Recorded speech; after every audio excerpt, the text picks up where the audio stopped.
Welcome to Kick. Welcome to Kick. Welcome to Kick. Welcome to Kicker Unmasked Live Weekly. Good evening, everyone. Tuesday. Good evening, everyone. I like to keep the show to about 90 minutes.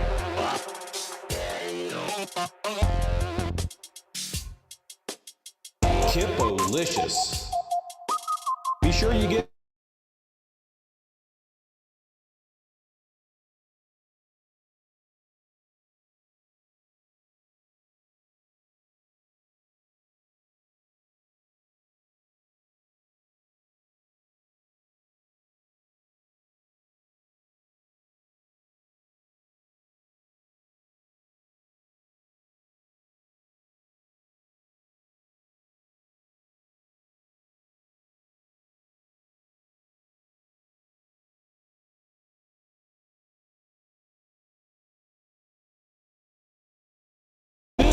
Good evening, everyone.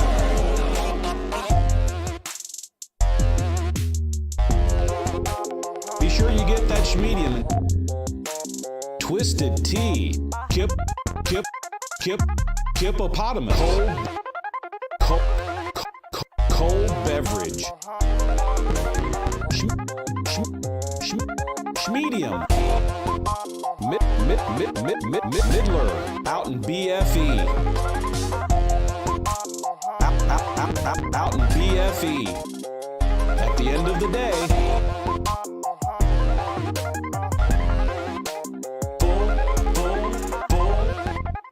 good evening, everyone.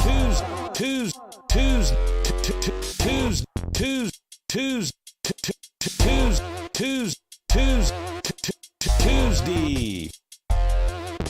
Full tilt boogie.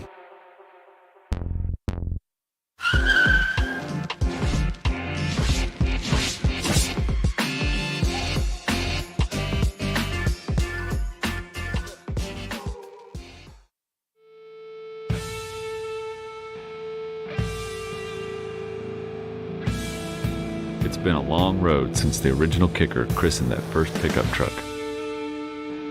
It kicked off a car audio renaissance, and upgrading your music in a vehicle was a requirement.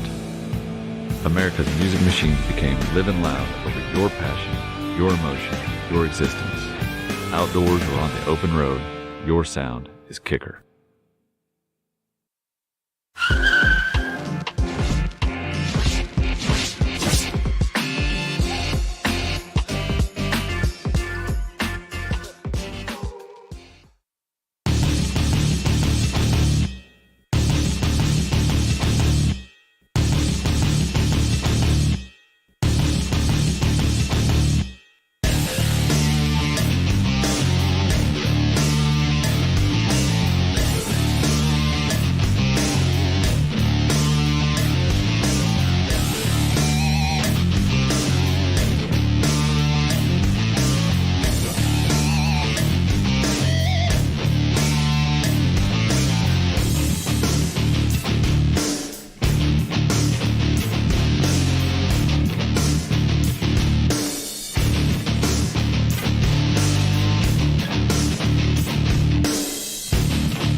We're here at the Denso NHRA 4Y Nationals here in Las Vegas. Man, we have got two-time funny car, top fuel champion, Cruz Pedregon here, icon of the sport. Dude, we just so appreciate you taking the time. But I got to ask you, so we know in 1986, you were driving go-karts, and a year later, you're in a dragster. What made that change of going from wanting to do, track racing to running down straight track racing? I started out with something I could afford, so there was a little dirt track, a few dirt track races in Southern California that I started racing. Like I said, I could afford it. They're still expensive, but I always had my eye on drag racing. So I caught the eye of an owner that had a low budget team, started out very humble beginnings. I basically worked for food. I worked to race for nothing. So, but I started out, you couldn't have started out further down the ladder than I did, but I'm glad I did because I was able to parlay that into driving for a bigger team through the years, won a championship, and here we are. I own my own team. I've been in business for like 15 years now, or 20 years on my own with Snap-on and Kicker and all the great sponsors, so very exciting time.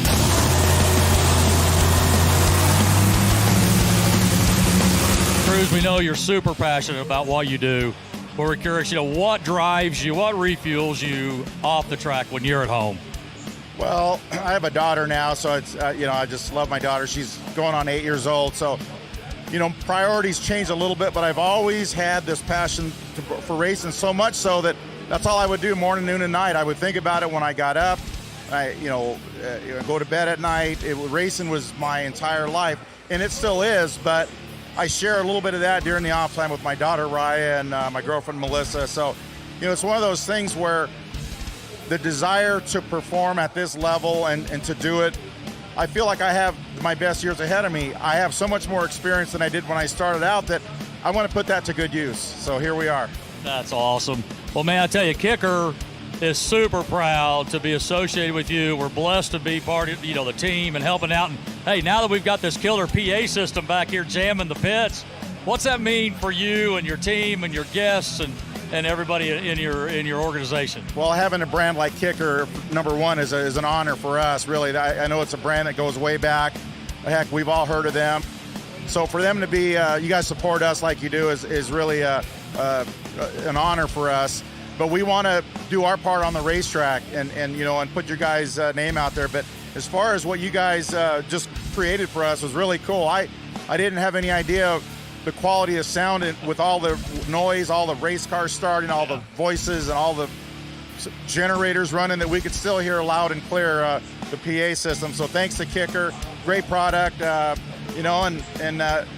we have a lot of Snap-on guests that are invited to come out here as part of the customer service to say thank you to the Snap-on customers for buying the tools. So it's a great opportunity for us to speak to them but not have to yell. So they appreciate it. Like I say, the brand speaks for itself.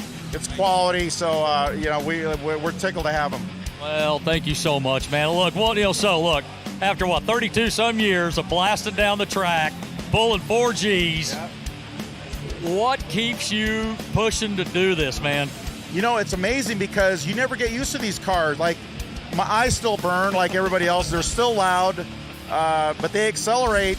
Every run is like a new run. You never know what they're going to do, but I feel like I have a little bit less stress because I kind of know what the car is supposed to do and what it feels like to make a good run. So, like I said, as a driver, yeah, I've got a few miles on me, but I think in this sport, you can still be a little older and still be able to perform at a high level. So that's what I look at as I don't feel like I'm a deficient guy in this driver's seat. If anything, I hope I can bring something to it.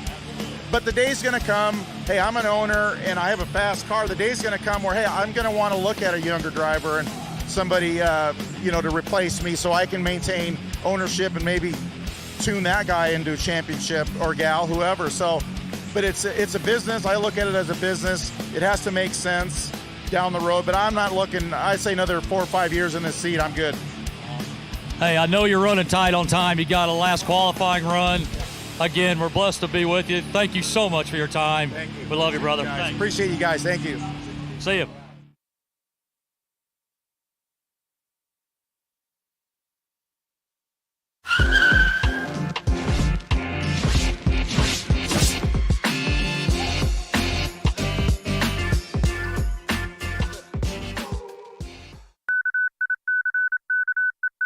Flash! This just in. Extra low frequencies detected emanating from the heavens. Saucer-shaped objects confirmed all over the world. Unidentified flying K saucers spotted delivering Kicker's amazing new Comp Q super woofer. Built for precision, built for abuse, built for the future and benefit of mankind.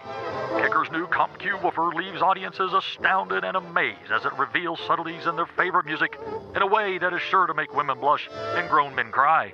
The surround features Kicker's variable cross-section high-roll design, allowing extended cone travel and excellent cone control. It's firmly attached to the cone, reinforced with our iconic stitching. Betsy Ross would be so proud. The injection molded solo cone and laser X cone brace combined in a single ultra-rigid unit. Venting in the brace relieves performance-robbing back pressure. All this adds up to very low distortion and amazingly clean low bass. The progressive roll blue lace spider adds even more cone control at maximum excursion.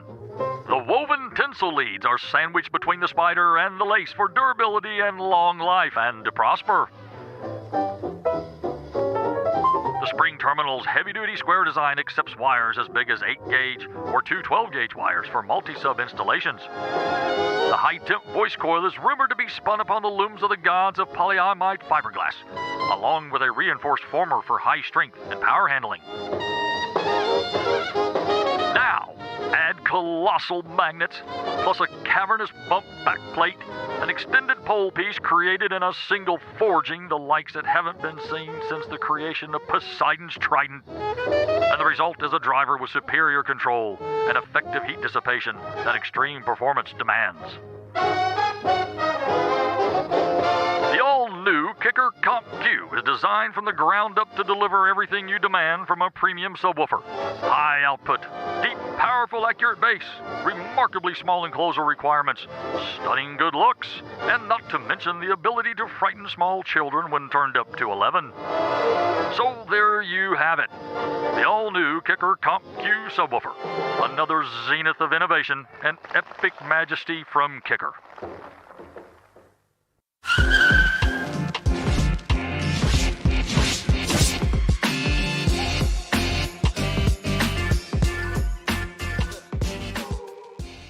I built my first speaker to be louder.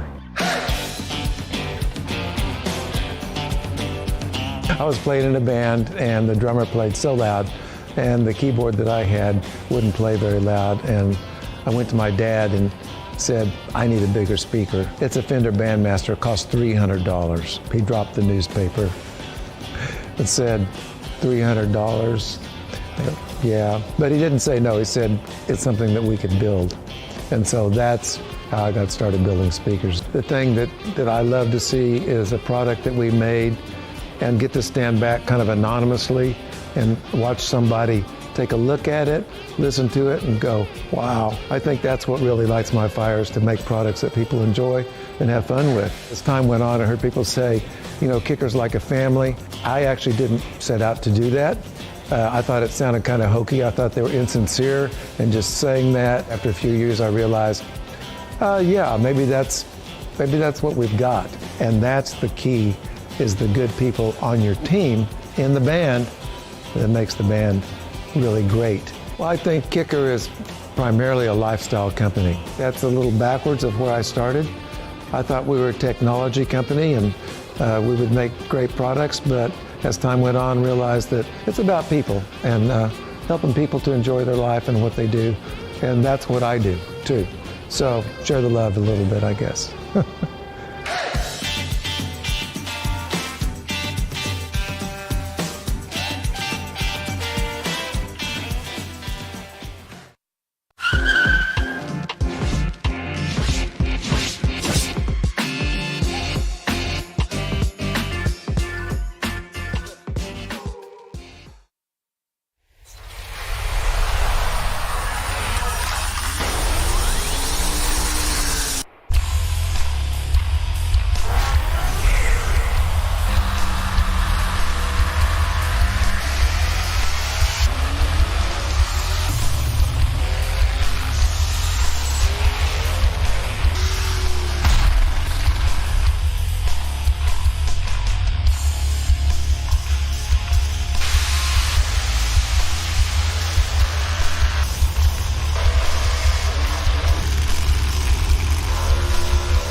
Good evening, everyone. I, as you can see, am not Kip. No, you're not. Kip had to step away. I am Ken Bundy, and this is my counterpart, John Myers. So you got John? Yep, I'm all right. here, so I just wasn't saying anything. He said, make sure his mic isn't muted. You don't want to hear from me anyway, do you? Man, we had all this stuff squashed before we went live. Didn't we do this last week? I definitely got audio. All right, he says he's good. It's not my fault. It's your guys' problem. Quit yelling at us. All right, we're good to go. Good evening, everyone. Yeah, so let's start over here. I am Ken Bundy, and this is my counterpart, Mr. John Myers. And thank you for tuning in to Kicker Unmasked Weekly. We are live in the Kicker Unmasked studios in Stillwater, Oklahoma, live on YouTube and the Facebook channel. So guys, don't forget, please, it helps us so much if you scroll down, smash that like button. If you haven't hit subscribe yet, please do, so you get shout outs every time we actually go live on something. So like I said, Kip's not here. He wasn't here last week either, guys. He's a little under the weather, so please send him your positive vibes. I do. Well, we've got this. We've got this. We'll fill in for him. This is like Vu-Shot Days, the feeling none of this has ever happened before. What is that, backward deja vu? Exactly. I've never heard that term before, but yeah, okay, fair enough. Stick around, I'll teach you. Nobody can replace Kip, but we'll try and hold down the show in the meantime. So yes, for those that haven't tuned in before, how this works is every 7:30 Central, every Tuesday, Facebook and YouTube, same right time here. every week. We pick out a topic and we're going to rap about it for a little bit. And of course, if you guys got cool questions, make sure that you chat it in the chat box. And if we see something, we'll highlight it on the screen and we can answer it live. Yeah, we got a lot of time for questions, so be thinking up questions on tonight's subject. Sure. Or any subject for that matter. So we got a little bit of housekeeping before we get started first. Got to do that. And first I wanted to introduce everybody. You know Ken, you know John. We got Tim behind the camera. There. Ernie and J-Dub in the back controlling all the your audio microphone there. And the, well, and supposed to be controlling my microphone. And I believe actually apparently not. Is Bill Frog from home? Yeah, I think Bill Frog. Is he tuning in remote? I think he's we're going to remote have from him home right on now. tap, not live, but via internet, Wi-Fi. Yeah, he's on the StreamYard with us. So, but none of this would be possible without the support of Steve and Becky from Kicker. So thank you guys again allowing us to do this, letting us work at this great company. And I know that sounds like rear end kissing or something like that. That's not it at all. Yep. Everybody that knows the company and exactly. If you know the company, you know that we truly enjoy working here. So thank you very much, Steve and Becky. Doesn't this room smell good? That's right. It smells like dinner. It smells like dinner. So tonight we had Cherokee Strip. Cherokee Strip barbecue. Big shout out to Cherokee Strip in Stillwater, Oklahoma. You had a big pile of ribs. Yeah, I had ribs. I don't know what you the have. Bad Witch sandwich, which is like the Bad Witch. The Bad Witch. I mean, it's like everything. It's sausage. It's all the meats between some bread, huh? Yeah, it was serious. So and awesome baked beans. Got to have that. So barbecue tonight. It was good stuff. Like every week, guys, you know that we're doing a giveaway. So make sure you bounce over to... We're doing that again? Yes, every single week. Kicker.com/... No wonder we never get any profit sharing. You give it away. Weekly. Let me get the address out. Kicker.com/UM Weekly. UM like this unmasked. Way or this way? Which way is it? It slants forward. To the right. From the top is or the bottom? to the right. Okay. The top of the slash is to the right. I never get that straight. UM Weekly. If it doesn't work, let me show you guys what's there. So, Ernie, if you'll show my laptop here. Yep. All right, so we're good. 0 entries, 55 minutes left. So get on probably those if I entries. refresh, let me click refresh on here. I'm sure you guys. Come on. There's a couple of people who probably already signed up. I don't think we got 24,700 tonight. Yeah, and I haven't signed up yet. Your entries is 0. So this is the page. You can see the address there, kicker.com/UM Weekly. If you scroll down a little bit, you got 55 minutes left. Guys, this will close promptly at 8:30 p.m. Central Time. So make sure you get over there and sign up before then. Oh, don't forget, this isn't the only drawing we're going to do. We'll get into that here. So third place tonight is going to win a pair of EB200 wireless earbuds. Very cool earbuds. Actually, I like those quite a bit. Those things sound awesome. Yeah, they really do. Along with a Kicker koozie, and then don't forget about the limited edition Kicker Unmasked Live T-shirt that you see behind us. Second place is going to get a pair of Tabor 2. That's our over-ear Bluetooth headphones. Yep, those things sound great too. Yeah, absolutely. Well, it's going to sound great if we do John, it. would you say it didn't sound great if that? Nah. I wouldn't say it, but we all know it's true. They all sound great anyway. Yeah, they actually are reasonably. Yeah, when you look at any of the reviews on any of them, that's like, wow. So second place, Tabor 2 over the ear headphones. What if you don't have ears? then I don't know. Just wear it stuck to your over head. nose, I suppose. Kicker Koozie, the Unmasked Live T-shirt, and the grand prize is going to walk away with a pair of our Cush NC. Those are ANC, or noise canceling headphones. I use those every night. Yep. So we use those personally often. I'm sure if you guys tuned in last week, I'm sure Aaron told you. Mr. Steve Irby gave a pair of our Kicker ANC headphones to every single employee in the company for Christmas 2 years ago. I think it was 2 years ago. Yep. Yeah, it's got me all mixed up here. 2 years ago. So Time all of us flies when own you're them. having fun. I was already lined up to buy one. Had the order in before they were actually rolled into mass production, because I had heard the pre-production samples. I was like, oh, I'm owning these. These are nice. And if you ever seen us so on they are very airplanes, nice. we're wearing them too. Yeah, I wear them when I travel. Great on airplanes. I wear them at home, just around the house. So they're very nice headphones, along with the koozie and the Unmasked Live T-shirt. So those are your prizes for tonight. If you scroll all the way to the bottom, you can see sign up for newsletter. You agree to join the little newsletter. You click continue. Boom! There it comes up with spots for all your information. Alice is registered. I think that's kind of the Jane Doe situation. I think you put in there. That the generic Jane Doe? Yeah, is there so I such think if a you thing? type, it goes away. Anyway, so you click save, and what it's going to do is it's going to enter you into the contest, and it'll also give you additional options to get additional entries in the contest. For example, if you share the contest on Twitter or share the Facebook thing, you get extra entries. So that's why it looks like there's a whole ton of entries, because folks are already claiming 50 entries instead of your one. So make sure you share us on Twitter and you follow the little instructions. Do we get over extra entries since we just told everyone else how to do it? I don't get any entries. That's where it says your entry's goose egg. All right, Ernie, we're good on the laptop. Wait. No, we're not. Sorry, I forgot one. There's more. Tonight's show, guys, is a very, very special night. And some of you guys were asking about this. Our 20K giveaway. Yeah, we didn't do it 20K last giveaway. week. That's right. We were trying to hold off to announce the winner of the 20K giveaway until Kip was here. But it's looking like, unfortunately, Kip's going to be out a little bit. So we don't want to keep you guys. I think he breaks into the show a little bit later on. He may break in a little bit later, but it says that we would have announced it on December 28th. So we are already way late. We didn't want to hold you guys in suspense any longer. So tonight we are going to definitely announce the winner. At the end of the show, guys, we will announce the winner to this contest. You're going to get a set of KS components or coaxes, and coaxes. Yes, and coaxes in your choice of size, whatever fits your particular vehicle or your fancy, whatever you need. A loaded L7R enclosure, along with the amps that you'll need, wiring kit. We'll work with you guys. Now, can that be a truck box or downfiring? Whatever you need. So we'll work with you on that. So it's a very cool contest. Ernie, we're good this time, I promise. All right.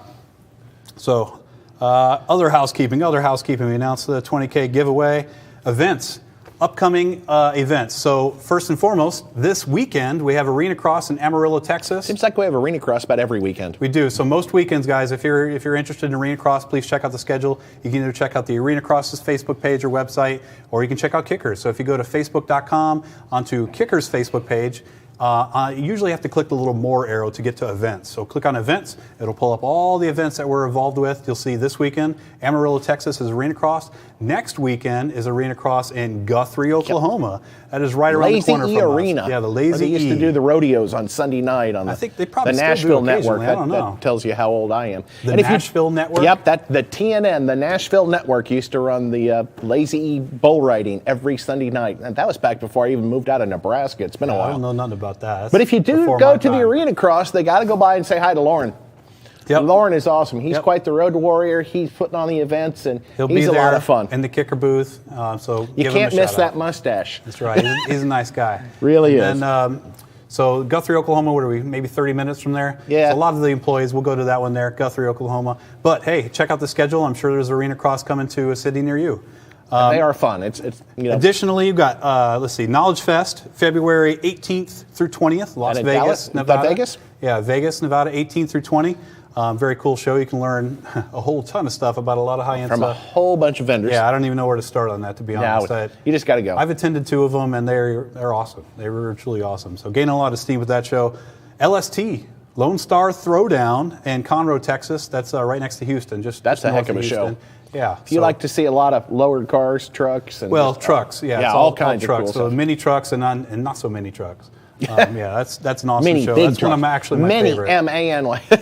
Yeah, so out of top 3 events that we do for a year, LST is probably in that top 3 for me. Very cool show. If you're in that area, check out that. And then the MasterTech Expo. It's going to be March 6th through 9th, Mesa, Arizona. That's going to be one heck of a show. And we had a grand prize winner that, we paired up with Brian and did a giveaway. And that's going to be a really neat event. So really stretch your, imaginations and what you can do and get some new trades and some new skills and learn about lasers and CNCs and all kinds of cool stuff. Yeah, hone your skills with a CNC or even just a basic router. Really expand your skills of what's possible with just a basic router. You can do a lot of cool stuff. But that brings us on to tonight's topic. Last week, we talked about vehicle integration. So vehicle integration and system tuning, so to speak. How to decide what you're going to do for a system. But product planning, so to speak. What are the first steps for the guy that doesn't really know necessarily what to do? And one of the things we do, so often, obviously, Kicker, we're about bass is we forget that bass is not all that you need to do. It's not all we do, right? Yep. So that brings us to this week's topic. It's going to be speaker selection and placement. This week's topic. It's really interesting. I remember growing up, way back in the days, we used to have this, what they call the unwritten 200 hertz rule. That means if you sell a lot of products that play below 200 hertz, you don't sell a lot that play above 200 hertz. Why is that? It's just kind of one of those, just a misnomer that, the general public, hey, you make a really good woofer, then you don't make really good mids and highs. Oh, as a company. You make really good mids and highs. And you wouldn't get all your mids and highs from the same company you'd buy your subwoofers Exactly, from. And that was very popular. You had the woofer brands and you had the companies doing all the mids and highs. But, I think at Kicker, it's one of the companies that really has bridged that gap. We do everything. I mean, we're, number one in woofers and subwoofer enclosures, number one in coaxes as well. And amplifiers, number one selling amplifiers. So we really cover the whole gauntlet. But there's we got a little something for everybody. Yeah, there's a lot of different products. But how do you know from everything that's from up one in front of us? side to the other? Yeah, exactly. If you're just looking for a factory replacement, you don't have a ton of cash. Does Kicker have something for you? If you want to go high end and budget isn't really much of a concern for you, does Kicker have something for you? So we'll cover all that stuff here tonight. Kicker play below 40 hertz? Oh, usually. I heard somebody call us out there in the feed, so yeah. You always got to have that one out there, don't we? Yeah, they've got. But that's great. I'm glad you guys can have fun with that. And I mean, we sure do. And it was like 7 years ago, guys. Yeah. Damn. Hey, but absolutely, we make great products basically from 20 to 20K, and beyond. For sure. So we're going to have a lot of fun. And like easy I said, to install too. So they sound great, of course. And they fit. They're easy if they fit where you need them to and they're easy to install, you know what, that's worth something. But one of the things I get frustrated with when I look at other websites with other types of, materials, other products, and they've got several different things, and what's what? I mean, I go to other audio vendors, like, they got 5 different lines of something, like what are the differences in them? They never really tell you. And so hopefully we'll do that tonight, right? Yep, and that's one of the things that I've been working on, doing some videos that will come up on the product pages here eventually when we get them posted. So you'll be able to watch a short video. Basically, will be a recap of kind of what we're talking about here tonight, about what each of these products do and where you might want to use them and how you might want to use them. Yeah. So what John's saying there is him and I, our training department, is working on product videos for each one of our categories.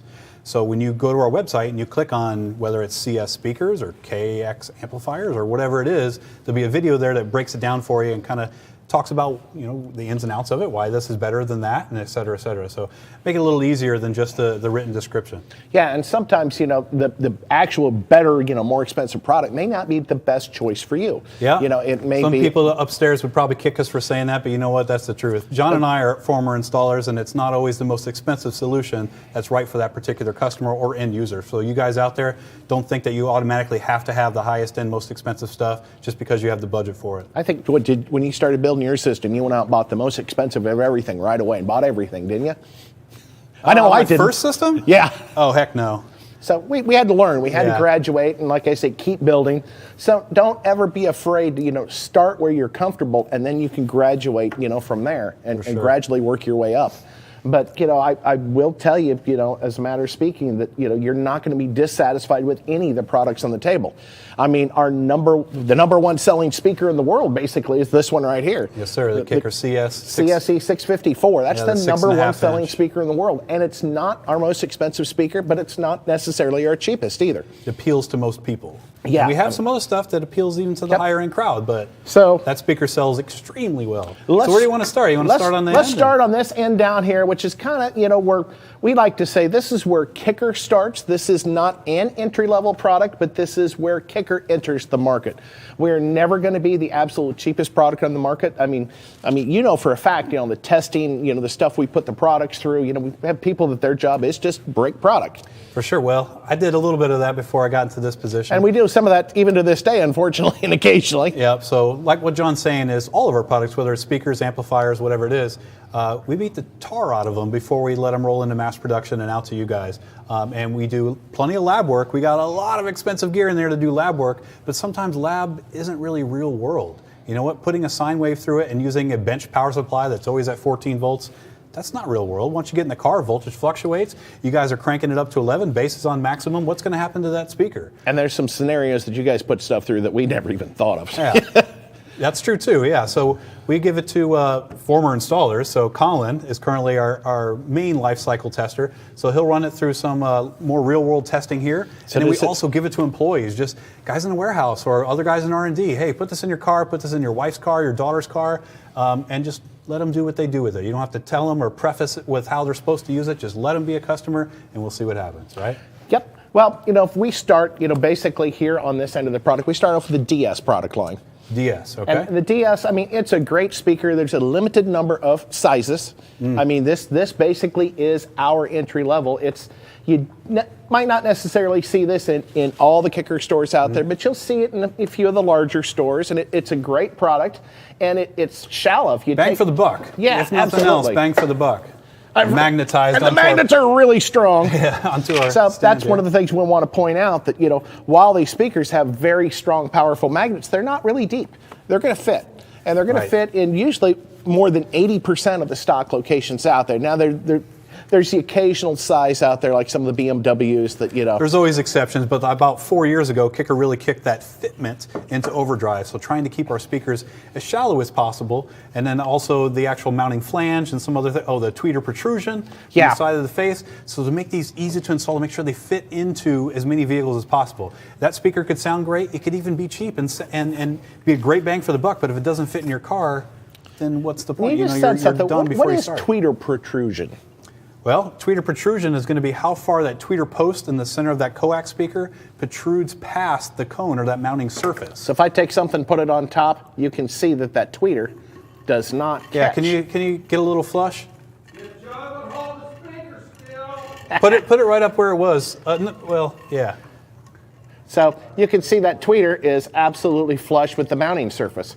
So therefore, it's not going to interfere with speaker grills. All right, grills. Try now, John. Now he's got you. How about now? There we are. Do it with the dealie. Sideways, more sideways. Going right across the top, it's not going to. Yeah, we got a there little you go. There you go. Second delay there. Yeah, there is a little delay on our screen. But that tweeter doesn't catch, so that's not going to interfere with the speaker grills on a lot of stock applications. Yeah, the factory speaker grill, exactly. So if you guys pop this into your door panel, you go to put the actual door panel back on, and all of a sudden that factory grill is smashing into the tweeter post and pushing the grill tabs. out. Yeah, you can't get the tabs to latch for your door. Then it doesn't really matter how good the speaker sounds or how great of a deal it was. It doesn't fit in your car. I remember we did what we could to limit that type some of the old GMs with the 3.5s in the dash that the speaker actually screwed to that flat grill. So the grill and if itself, there's any tweeter at all, protruding above that, you couldn't get the speaker to seal to that grill. 4x6? You said 3.5. I remember some 4x6s do that as well on some of the old Chevy trucks. Yeah, in the Chevy 90s. truck. Yeah. But it's kind of funny when you start thinking about speaker grills.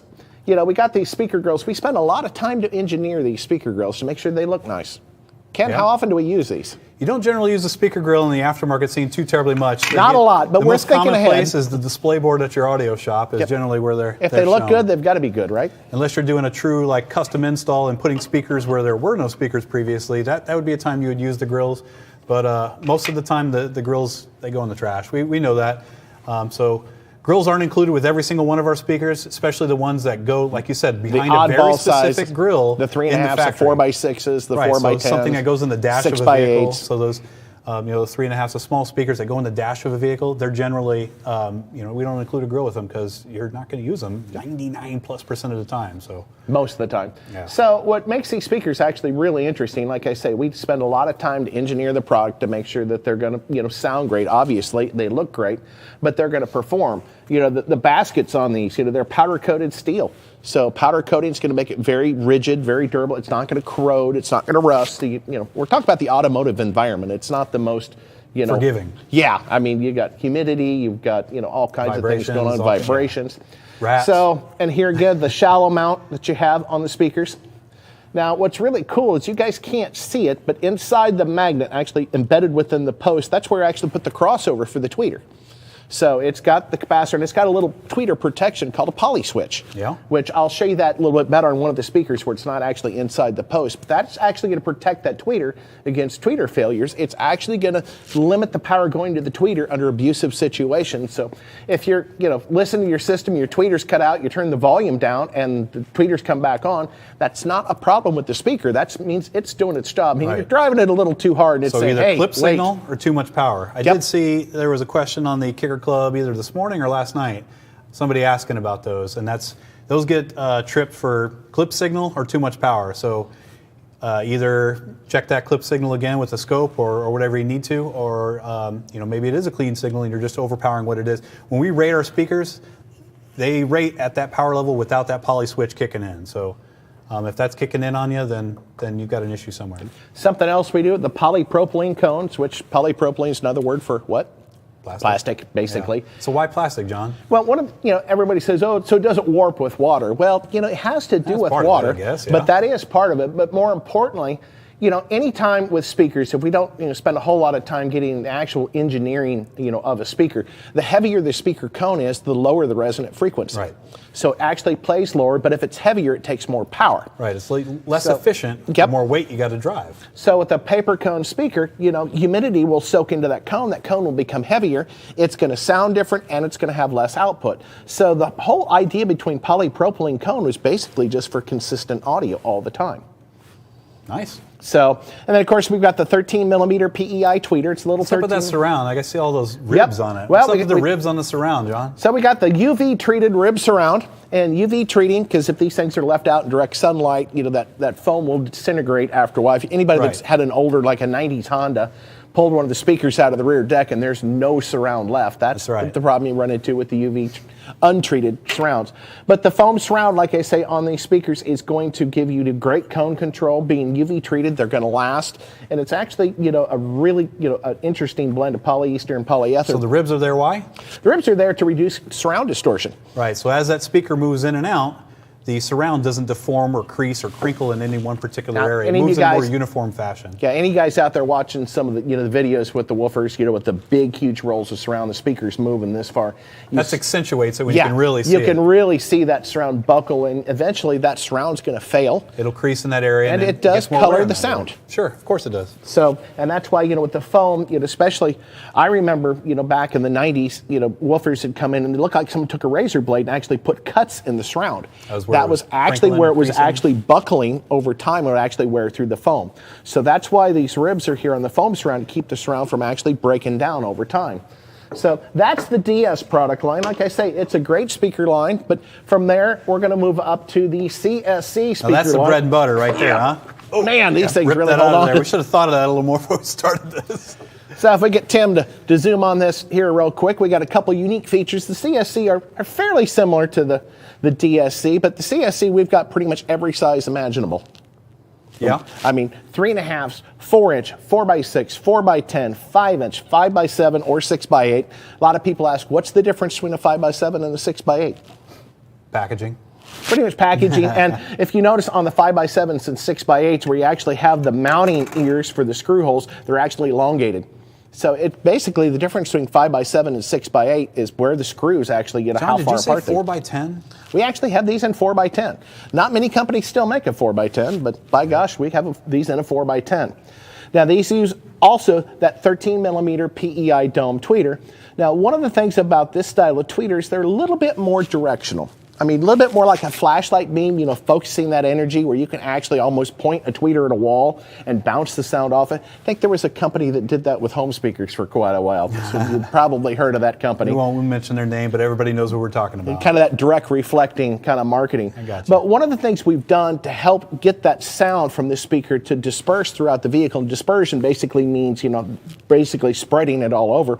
The speaker has these little dimples, kind of like a golf ball, around the tweeter. And So on a golf ball, it helps it fly through the Yep. air. Golf ball flies further, right? Exactly. Less wind resistance. And that's the same thing, not necessarily putting this through a lot of wind, but it actually helps break up some of those direct sound waves and help spread that out through the vehicle a little bit better. So better off-axis response. Yep. So when you mount those in your doors and they're at your knee, it sounds better to your ear that's not at knee level. So same thing, we got the polypropylene cone, we've got the 13 millimeter PEI tweeter with the little, dimples around the tweeter. It's very shallow mount. It's going to fit here again in over 80% of the stock locations out there. Now, both the CSC and the DSC speakers, they're very efficient.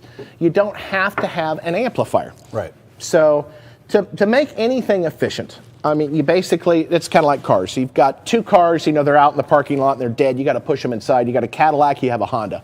Which one's going to be easier to push? A Honda. Why? Because it weighs less. Exactly. Same thing with the speaker cone. If the speaker cone is lighter, it's going to take less power. So these are really designed to play extremely loud with just a stock radio or no amplifier or a very small amplifier.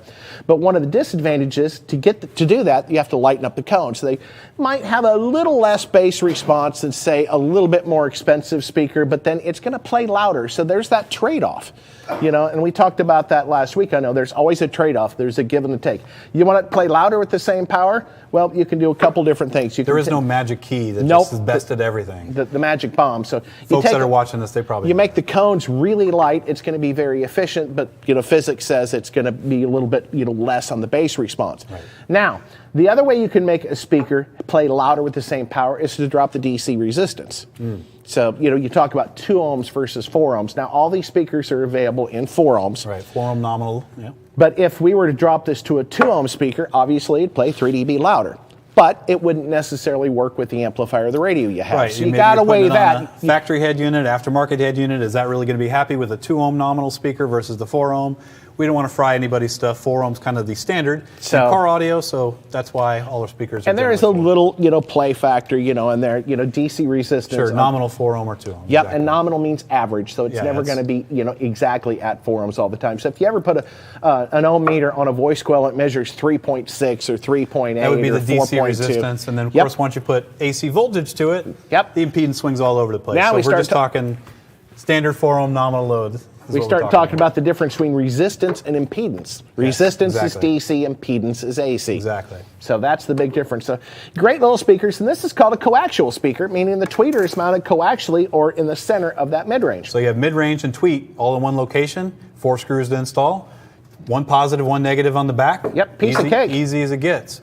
Let's say you want to do the next step up from that, John. Well, you got CS, maybe you got a space that you can kind of work with on that. We can go up from there, but something else we did with the CS speakers, we actually give it a metal grill. So even though you don't use the speaker grills a lot of times, if you do, these are going to look really nice. It is an actual metal wire mesh grill with a plastic trim ring. So we know you're going to throw it away, but they still look pretty darn decent. Coolers. If you're putting those in a cooler to make a boombox, that's popular. That's when you use the grills. That's when I use them in my personal boombox. Pretty much anytime you cut holes to put the speaker in. Floating in the river and that type of thing. Going to have that issue. But from there, you've got a different style of speaker, and we're going to pull this one out here. Gosh, these things really like to hold on to that as I scratch the heck out of it. Ken, why don't you tell them what this speaker is? So that's going to be our separates, the CSS, or the separate set. That's going to be just the mid-woofer that he is holding there. So separate tweeter and woofer. We had the coax where the tweeter and woofer together. This is going to be just the woofer, and it comes with. Well, if you notice, there is no tweeter in the center. It's got this is basically called a phase plug or a dust cap. Yeah. So this is called a component. So that means there's 2 components. Actually, technically, there's 3 components that go together. But any component speaker, they are actually separate. And see if Tim can zoom in on that. No magnets there, so I don't have to worry about it falling off. Yeah, so that's going to be everything that comes in the box along with those mid-woofers. So something you get with the components, you get the ability to mount the tweeter either flush mount, which you see right here, You get a little bit of an angle mount, which you see that's actually kind of spaced out at the bottom. It is angled. It's hard to pick up there on the screen, but it has a little bit of an angle to it. You can dial in to and you can point rotate to that, kind of aim that tweeter wherever you want it. And the CSS speakers come with this little tweeter pod, which has got a flat mount on the bottom, so you can mount it on top of the dash. You mount it to the door panel, to the A-pillar. If you don't want to cut a big hole, just need a hole big enough for the wire and a couple small little screws. So obviously the other two mounts, the flush mount and the angled mount, they're going to require a decent sized hole be cut either in your door panel or your A-pillar or whatever it is, or if you're going to obviously custom fabricate something, you have to have a pretty large hole. The tweeter pod is really just the screw holes. Yep. And on the coax, we talked about the crossover being in the post, to keep it concealed and protected. With a component speaker, the crossover is a separate part. It's a separate component Outboard that you have crossover. to mount. So what's a crossover do, John? So crossover is kind of like a 2-speed transmission. It takes the high and low frequencies and it divides them apart. So it sends only the high frequencies to the tweeter, and it sends the lower frequencies to the mid-range. So the mid-range and the tweeter are both playing that frequency band that they play best, that they exactly. Because we all know that tweeter is a little small diaphragm, doesn't have a lot of travel. You apply 100 hertz, or even 20 hertz, 100 watts, that tweeter is going to get launched. So you got to block those. So that's what the crossover does. It basically steers the high and the lower frequencies to each of the driver that makes them work. And something else unique about the component speakers, and not all component speakers do this, on the top of this crossover, it's on the bottom on this one, there's a little switch, which I'm not sure if Tim's going to be able to zoom in close enough on that one to see the switch. Yep, you might be able to see it in the light. But there's a switch down here, and that's the attenuator for the tweeter. Before this goes away, Joseph's asking on the power side, what can you add about how a choice of an alternator upgrade would affect choice of speakers? Trade-offs? Really, with the alternator, it shouldn't make a lot of difference. The big difference is going to be how much power you put in. That's when you really want to talk alternators. Right. And here again, we're talking speakers of this level. They don't require a big amplifier. But the little switch on the crossover has 3 different positions, and you can actually adjust the output of the tweeter.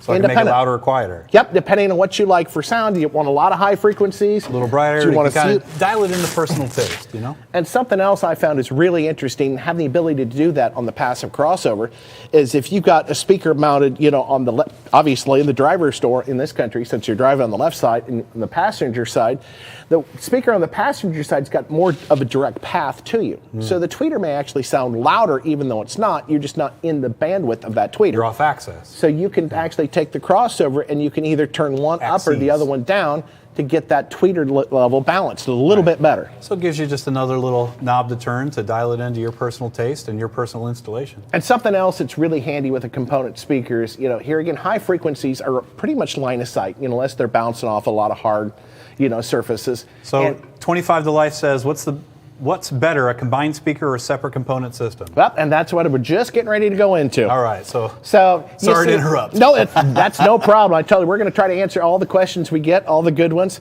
So when you start talking about, high frequencies, they're pretty much line of sight, with the exception, they're going to bounce around in a vehicle because there's harder surfaces. But for the most part, the tweeters are very directional. They're almost like a beam. So if you think about, a speaker that's in the bottom of a door and your leg's over the top of it, you're really going to lose a lot of the high frequencies, and that's a lot of the presence, the sizzle, the real, detail of the music. Right. So the big advantage of having a speaker where you can take the tweeter, I'm going to grab the KSS tweeter here, is you can actually take that tweeter, you can put it up above your leg, or more in an open environment, so you get that high frequency sound up higher. So the separates allow you to aim those high frequencies of the tweeters a little bit better.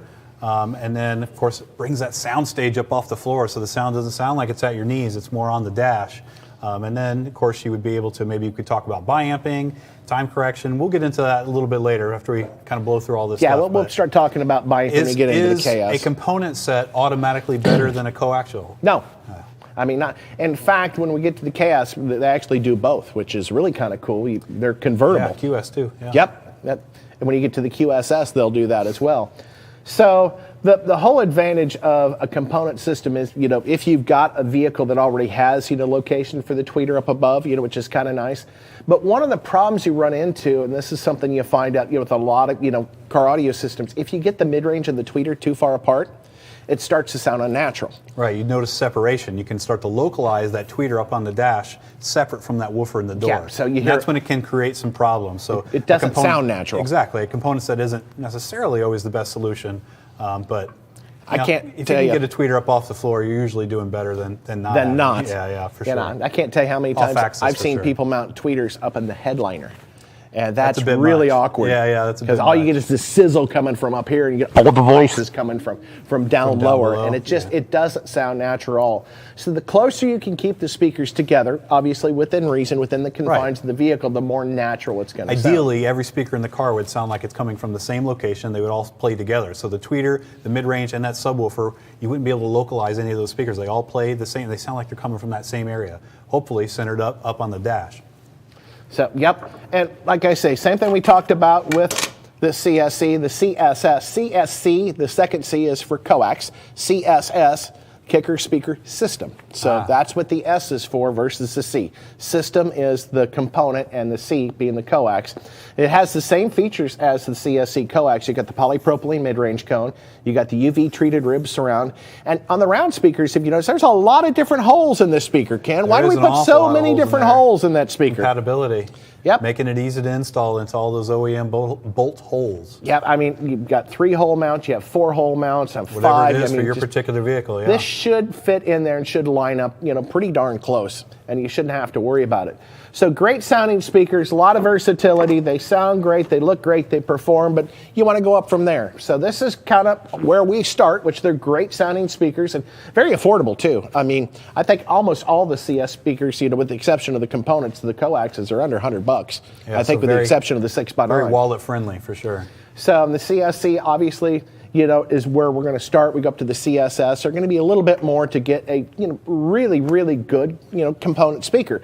So even though they're a component, if you don't have an amplifier, you just take that passive crossover and you hook it up to your stock radio, your stock amplifier. They're going to have decent output and sound really good.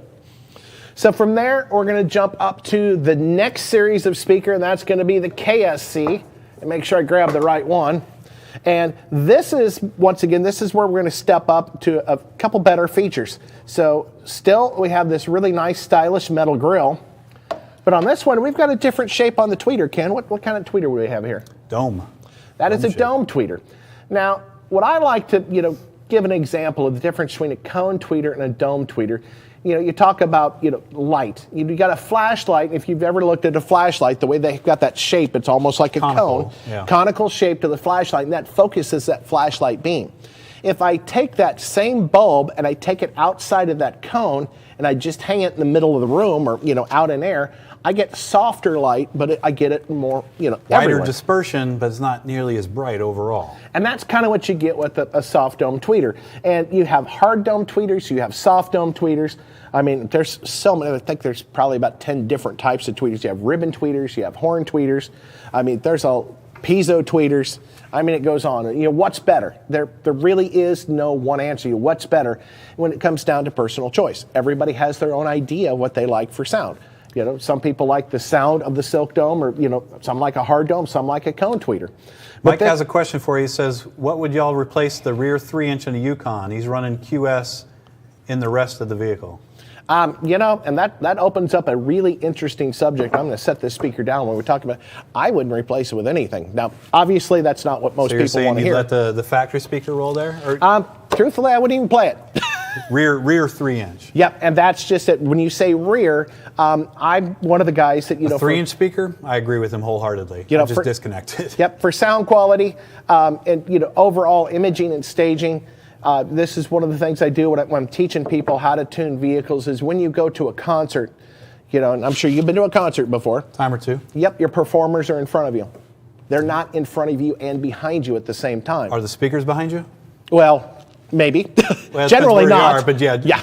90% of the seats, they are not. Yep, the speakers are all going to be in front, unless you're at a really, really big venue, and then they've got the second whole stack, orchestra type stuff, back. And a whole separate situation. But for most vehicle applications, if you're looking for a truly natural sound and a proper sound stage, and this is some of the things we planned on talking about tonight, is I don't play rear speakers at all because, once again, your performers are in front of you all the time. We've told ourselves we want the same sound all the way around us in a vehicle, and it's just not natural. But is there a reason to upgrade the speakers in the back? Yeah, for the people in the back, that don't Sure. want to just hear the woofers if you have woofers playing. Now, people talk about, rear fill, and, rear fill is important. It kind of Maybe gives just you that mid-bass speakers back there or something that like envelope that. for a surround. And one of the things you can do with rear fill, because you really don't want the image focus back there. And in fact, we start talking about the little key 200.4. When we run it in 4-channel mode, it actually attenuates the high frequencies. Right. So it decreases the amount of high frequency, so it doesn't pull that stage to the back. So exactly as John was talking about earlier, he talked about how high frequencies are very, very directional, and your ears are very easy, can easily localize where it's coming from. And that's what your brain uses, is high frequencies for localization. So if you have the high frequencies coming from those rear speakers, it tends to pull that sound stage towards the rear, and it sounds like the music's coming from the front and the rear, and it no longer sounds like one speaker or one collective concert, system. yeah. Exactly anymore. So attenuate those rear frequencies. Mike, I would advise, if you have to have something back there, the KS 3-inch, and then you can disconnect the tweeter if you really want to, or if you don't have a DSP or something like that, you could disconnect the tweeter. And something else you can do for rear fill to help basically break up the localization. And localization means where you locate where that sound is coming from. To kind of break that up is, a lot of times for rear fill, we'll wire the rear speakers out of phase, out of polarity. Right. So switch the Because it's so positive and far negatives. away. So it scatters it all over the vehicle. You don't have that focus image. That's one thing you can do. It's one tactic I've heard before, so it's going to be a little different in every vehicle. So, here again, we've got... So yeah, back to what kind of sizes we offer in the KS, John? KS, here again, we offer every size Yeah, in actually the a little KS. more than CS, actually. Got a couple of sizes we don't, and a couple of options like the 6x9. Yeah, the 6x9s in the CS, they come with the 3/4-inch silk dome tweeter. They also come with a 1-inch silk dome mid-range. So, and these domes are actually built by DuPont. 2-way, 3-way? Yep, that's a 3-way. I've always said I'd rather have a good 2-way than a bad 3-way. Yeah. But About a bad 6-way. Yeah, and here again, back in the old days, growing up, in the mid 80s and 90s, you see these like 7-way 6x9s, and it you basically still see that. It has gone down, I would say, in the last 5 to 8 years, but it used to be good. Yeah, when you take it apart, and all the things that look like speakers 3 were or 4 molded of them, plastic. yeah, weren't actual speakers at all. Exactly. I don't know. Yeah. It's They're all fake. marketing. I remember there was How many tweeters you can cram on a mid range? And why would you want to put more? The more speakers you put in the center, like coaxially, it actually starts to interfere with the mid-range as well. Sure. So you start putting bigger speakers and more in front of it. Now you start blocking some of the output of the mid-range, and you start to deflect the mid-range signal off those speakers found in the center. So here again, I'd rather have a really good 2-way than a cheaply made or a bad 3-way. But I'm with you on that. 25 to life doesnon agree with you. I'm with John on that one. So it all depends on how they're done, and how good your tuning is, That's right. But what's better, a 2-speed or a 5-speed transmission? Well, in a car, generally the more gears, the more efficient. But with speakers, you run into phasing problems, or into crossover problems. It gets more complicated. So what are the upgrades of KS versus CS? Why would I bump up to KS versus CS? First of all, what's really odd about these speakers, we talked about mounting depth and motor strength. This speaker is actually shallower than the CS. How is that possible? It's basically, it was designed a year later, but the R&D department got in there. They're actually able to, basically scrunch the basket a little bit more. But if you notice here again with that, there we are, you can see that tweeter does not protrude above this mounting surface whatsoever. So even though it is a better tweeter, it's a silk dome tweeter, and it's actually a taller tweeter, it still fits behind the panels with all the sizes. Smoother, richer sound overall. Yep. It's and the other thing we did is around the tweeter, or with the CSC speakers, we have the little dimples. This has got more of a waveguide, which basically is kind of like a horn, kind of directs that sound out through the vehicle. And then the mid-range cone is polypropylene, but this uses a little bit heavier mid-range cone. Right. Got a little more motor to work with. Yep, so you got a stronger motor, but we also have a heavier mid-range cone, which means it's going to play a little bit lower frequencies, but it does mean it's not going to play maybe quite as loud, like a half dB less of sensitivity on the output. So, but this speaker is designed to work with a mid to larger size amplifier as well. Right. So it'll handle a bigger amplifier. It will play much louder overall than the CS speakers. It's going to sound a lot more natural and have a lot better lower frequency response. And on these speakers, rather than a UV treated foam surround, we actually use a Santoprene, which is modified polypropylene, So we use a rubber surround on these speakers. What's the advantage of using the rubber? So it's going to last longer over time. The rubber is not going to fail. It's not going to cut. It's not going to wear through. And anybody who's older than about 25, 30 years old has probably seen some speaker, whether it's a mid-range or subwoofer, with the foam surround that's just deteriorated to dust. So you don't have to worry about that when you're using Santobrine. Yep, it's not going to fail. And then once again, you still have all the extra mounting holes in the speaker, so it fits on a lot of different mounting platforms. As I turn this speaker over, and I think Tim can probably get a good picture of it here. Maybe brace yourself on there and you can zoom in a little tighter. You see right over here, you see this little orangish looking, that's actually the poly switch, that's the tweeter protection. Yeah. And then on all the KS speakers that use the 3/4 inch dome tweeter, which are going to be the 5 1/4 and up, they all have a 12 dB per octave crossover. Nice. So that allows us to play the tweeter lower in frequency because we're going to cut the bass off twice as fast as we do with the 6 dB per octave crossover. It gives them a more natural sound, more natural cutoff. So fantastic sounding speakers, and these are not that much more expensive. No, they're not. They're just a little bump up. What else comes in the box? Yep, I want you to show them what you got there. So included in the box, with for example, the KS, this is, how can I get this maybe in front of the shirt? Looks a little... Yeah, black on black. That looks real good. There we go. But included with all the 6.5. This is included in the box, folks. So if the speaker does not bolt into your particular holes, this is included with it to help obviously adapt the KS speaker to your particular car. So if you got a General Motors car that uses these little hooks, mount the speaker to this, snap it on in, and that's save you some money and save you some headache. That is one of the most popular, with especially like the GM trucks. They've got the basically lock in the bottom, and they got one screw at the top to mount it. So this I is kind of like that design, honestly. Yeah, it's nice and easy. It's great for installers. Yeah. Now, on some applications, this has multiple different mounting tabs. If you have an application where these tabs are in the way and you're not using it, merely grab the tabs and break them right off. That's right. So they're pre-scored at that location, so you just grab them. Literally just snap it off. So you can snap it with your fingers or pair of pliers, whatever you need to do. So that particular one comes with the 6.5 KS speaker and a 6 3/4 and 6 3/4. Now, but we're not done with this one yet. Oh, okay. Excuse me. Jumping ahead. So as I put this speaker, you see it fits perfectly within that adapter. Nothing special needed. But if I had the 6.5 inch version, we've got 6 little tabs in the middle, and these are centering tabs. These are to center the 6.5 inch because it's got a smaller opening on the basket into the adapter. So if you have the 6 3/4 inch, that speaker doesn't want to sit down in that adapter. It sits like that. You see that air? So what we'll do on those is we'll go to these tabs on the inside, and we can break them out just that quickly, people. And then this speaker drops back in flush like it should. So that's how it works for many different applications and different speaker sizes.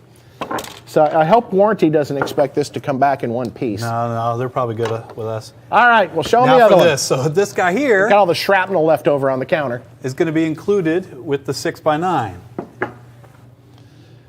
So again, on this particular vehicle, it hooks in, and then you got the 4, I believe they're actually 10mm bolts that bolts in here. And especially, the Toyotas were the ones that were really, a right. pain. So look, that's the. That's about a 7/8 of an inch rise. Yeah, that's probably right at an inch to give you some mounting depth, because I think the magnet actually hits the window. Yep. And if you're trying to build something like this out of MDF, and you just basically cut.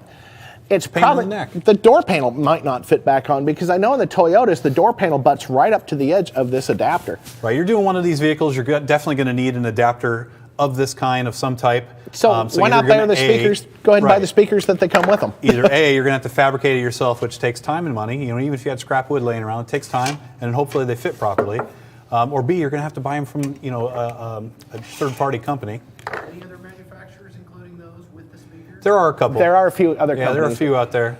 So Tim asked us, are there any other manufacturers that include adapters with their speakers? There are some out there, but hey, this is our show. And something else we include with the 6x9 is just a little spacer ring. Little spacer. It's about a 3/16 of an inch spacer. Sure. And I will tell you from experience, This is really important, like the Dodge trucks. They use the 6x9s in the doors. Because you only need like a wafer thickness. An eighth of an inch difference. So. And you could do what I used to do is unbolt the window track and actually space the window track out. But this is a much safer, much better way to do it. So let's say I'm in the store. I really like those kicker speakers. I'm looking at CS, but I need some adapters. Sorry, give me the CS speakers, and then I need those adapters to fit in my car for another $18 a pair. Yeah, might as well buy the KS. Or I could just buy the KS, the better speakers that are included in the box, and pay almost the same amount. So if you need some adapters to fit your particular application, bump up to KS. They're included in the box. So that brings us to, obviously, the KS components. Once again, with the metal grill. So that was KSC. Yep. This would be KSS. S for system.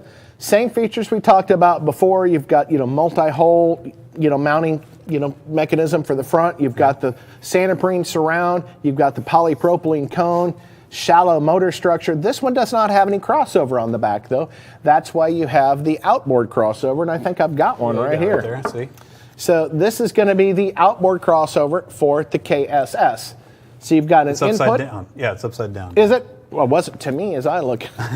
So you've got your input wires, which you've got solid gray for positive, gray with black stripe for negative.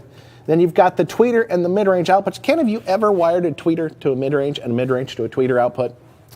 Actually, I haven't, because of all the implementations that we've done to prevent that from happening. So, whether it just be swapping the genders on positive and negative, but they're actually usually different sizes or shapes. So maybe the tweeter would use a bullet connector and spade terminals for the woofer. Which is exactly what we did. Yeah, so there you go.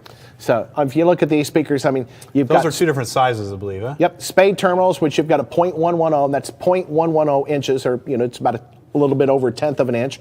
0.187 is the next size up. Then the largest ones that you generally use in audio are 0.250, or a quarter of an inch. If you want to buy those on Amazon in bulk and crimp them to your own speaker wire, run them from your amplifier, your car, those will be the sizes. And on this one, even for the tweeter, to make it even more apparent that which is which, because if you hook the tweeter up to the mid output, you're going to blow your tweeters pretty quickly. Right. Like I say, I have learned that from experience. They are labeled too. They have a little white label just in case. But this is what's kind of nice on the tweeter, is the fact that it's different length wires.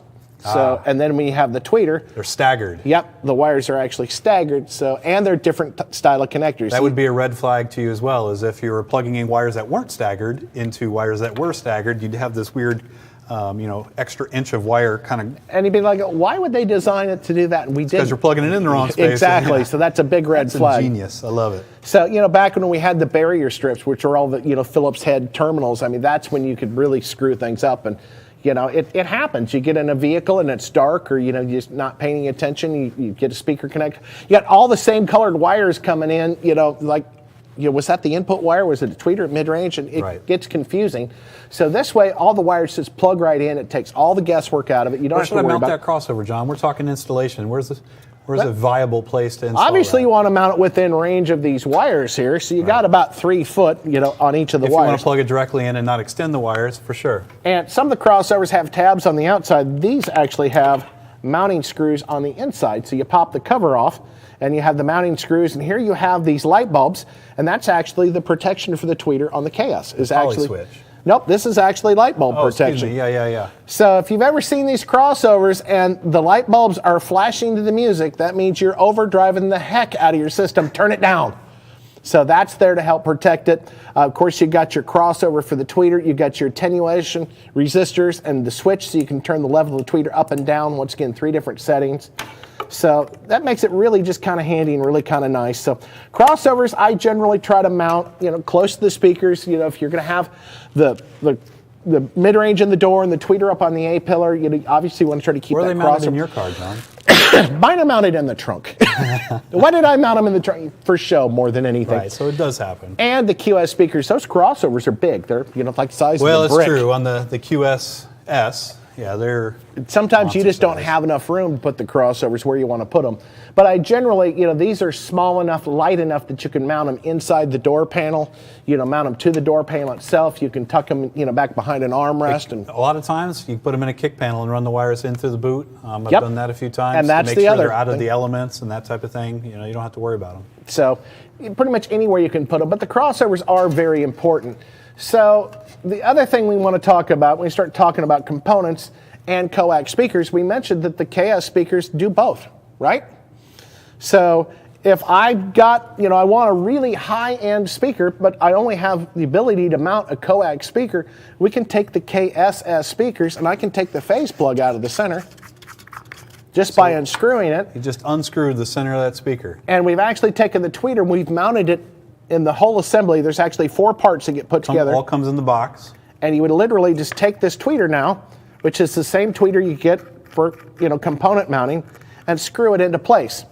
Boom. Now, There, get a little side shot there. Yep, if Tim can zoom in on the speaker here, and then if I can hold it still, which obviously I've been having troubles doing tonight, I haven't mounted that tweeter into that cup. That cup is actually mounted at an angle. So if Tim Is that adjustable? It is adjustable. There's actually a set screw in the bottom where I could loosen that screw up and I could angle that tweeter any direction I want. Then I would take the tweeter, place it in the center, and we give you this cool little tool that locks onto the front of the tweeter, and you push it in and spin it, and now that tweeter's locked into place. And I can then take this and rotate just the tweeter to aim that sound where I want it. So it's going to help in imaging, sound stage, and really direct that sound up to you, especially if you got this mounted in the driver's door. It's clear down at the bottom of the door. I can aim those high frequency up, exactly, or the kick panels, which is kind of the next area I wanted to go into. I'm glad you brought that up. What's the advantage of going doors, kick panels, placement of speakers? I mean, imaging, yeah. Imaging, that's the key. Oh, John, I want to interrupt you. You got 5 minutes left, guys, to enter the drawing. That's going to be kicker.com/UM Weekly. The letters UM Weekly, all one word. Sign up for that drawing. 5 minutes, it'll close.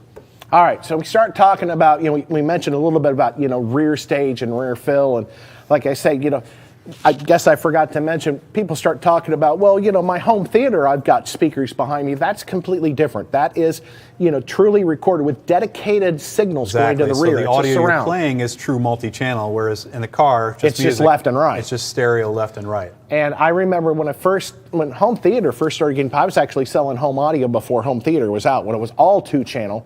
When we started, selling the home theater to the surround receivers, people's like, well, I don't hear the dinosaur behind me. My surround isn't working. Talking about Jurassic Park. And explain to them, well, do you see the dinosaur on the screen? Well, yeah. Well, then that's where you should hear it from. So anything you see on the TV, you should not hear behind you. It's basically for ambient sounds. So that's the difference between, true home theater, a multi-channel system versus 2-channel audio. So with, speakers, which is best? Well, to be honest with you, the best thing is to have the mid-range and the tweeter as close together as possible. Yeah. So if you got a speaker mount on the bottom of the door. Well, before we go too far, it says some of the guys are saying, hey, my stereo's got front and rear RCA outs. Yep. So that means you got rear audio, right? You have rear audio, but the left rear matches the left front. Exactly. So unless you've got a radio that's got DSP that you can put delay into it, but you cannot truly change the signal going to it. Exactly. You can the CD or the MP3 or whatever is recorded in stereo. It's just left and right audio. There is no front left and rear left. And like I say, I actually prefer radios that have the front and rear because I always fade mine all the way to the front so the rear aren't playing. And if someone's in the back of the vehicle and they want to listen to it, you can fade it to Sorry the rear. to interrupt. Didn't mean to interrupt, Nope, but before absolutely. we got off that topic. So back to the whole imaging stage, there's 2 ways to really get a good sound stage. You can have a really wicked install or a really wicked processor. So there's 2 different ways to do it. Now, the whole point of getting an image or how to get a good sound stage and get the center and get the height and everything, you start talking about path lengths. Sound travels at a fixed speed, 1,132 feet per second at sea level. What about a different frequency? It still travels at the same speed. Constant. So, and that was one of the arguments I got with the first high-end audio shop I worked in back in 1986. Is we started talking about that, and he's like, well, why do they always mount the tweeters here? It's because the high frequencies travel faster. Like, no, that's not it. The tweeters get moved because you get better high frequency response to the listener. But when you start talking about put a speaker in the door and you put another speaker up in the dash, the distances are different, right? Of course. Because so the speaker that's closer to you, the sound is going to reach you sooner, and you're not going to have what they call time alignment. So the sound is going to be broken up. It's not going to sound as natural. So that's when time alignment or time correction comes into play to correct for those different path lengths. So the mechanical way to do that, believe it or not, people say, which is better, putting your speakers in the doors or speakers in the kick panels? Technically, the best way to do it is put them in the kick panels. All right, a little further away. Yeah, and people are like, why? But they're farther away. Well, they're farther away, but the whole idea is to get the path lengths the same. So if you've got a speaker here on your driver's door, let's talk about a Ranger pickup. They had a 5x7 or 6x8 right here, and that's 1.5 feet from my ear. On the other side, 4 feet away, is the other one. So I got a 1.5 to 4 is the ratio. If I take those same speakers and all I do is I move them down to the kick panels, now you're looking at 3.5 foot down to the kick panel versus maybe 4.5, so it's closer to that 1-to-1 ratio. That image is going to move more into the center of the vehicle. Right. The other way to do that is electronically with DSP, with time alignment.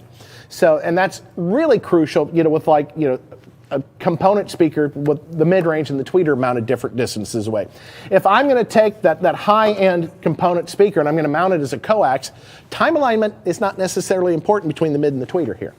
You're not going to be able to adjust that fine enough to make a difference. In fact, you move your head, a 64th of an inch, you've just changed everything again when you start talking about wavelengths that small. Exactly. So for our purposes, those are in the same place. And I won't tell you who it is, but one of my, really good friends and one of the guys I worked with many years ago, who is a world champion sound quality guy, and without saying his name, I'm sure you guys all know who he is and his Forerunner.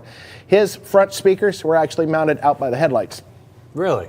I mean, push that path link out as far as you can, and that was one of the most incredible sounding vehicles I've ever heard. It was mechanically time aligned by pushing everything out as far away as possible. So we've talked about KS speakers, the KS separates. We hit a little bit about speaker placement and staging, so I think this is probably the best time to not forget about these guys. Go ahead and bring that guy up. So slide this over here so Timmy can get a shot. KSMT. Yeah, KSMT. T for tower. Mid and tweet is actually what it is. So this is going to be... what do we call it? Well, most folks, they recognize it. Kind of looks like a snowman. So I think those that designed it are probably hating on me right now. They don't like me calling it that because they put a lot of effort into it. But when you say that, you have that iconic shape that most people know exactly what you're talking about. And why would we build something like this, John? Well, you get a lot of vehicles that the speakers are mounted down on the bottoms of the door. You don't have an ability to put one, tweeter up by the pillar. You don't have dash speakers. So you want to get that stage up as high as possible. Obviously, the higher you put the speakers, the higher the sound stage is going to be without going through a lot of really, elaborate DSP tuning. It's mechanics.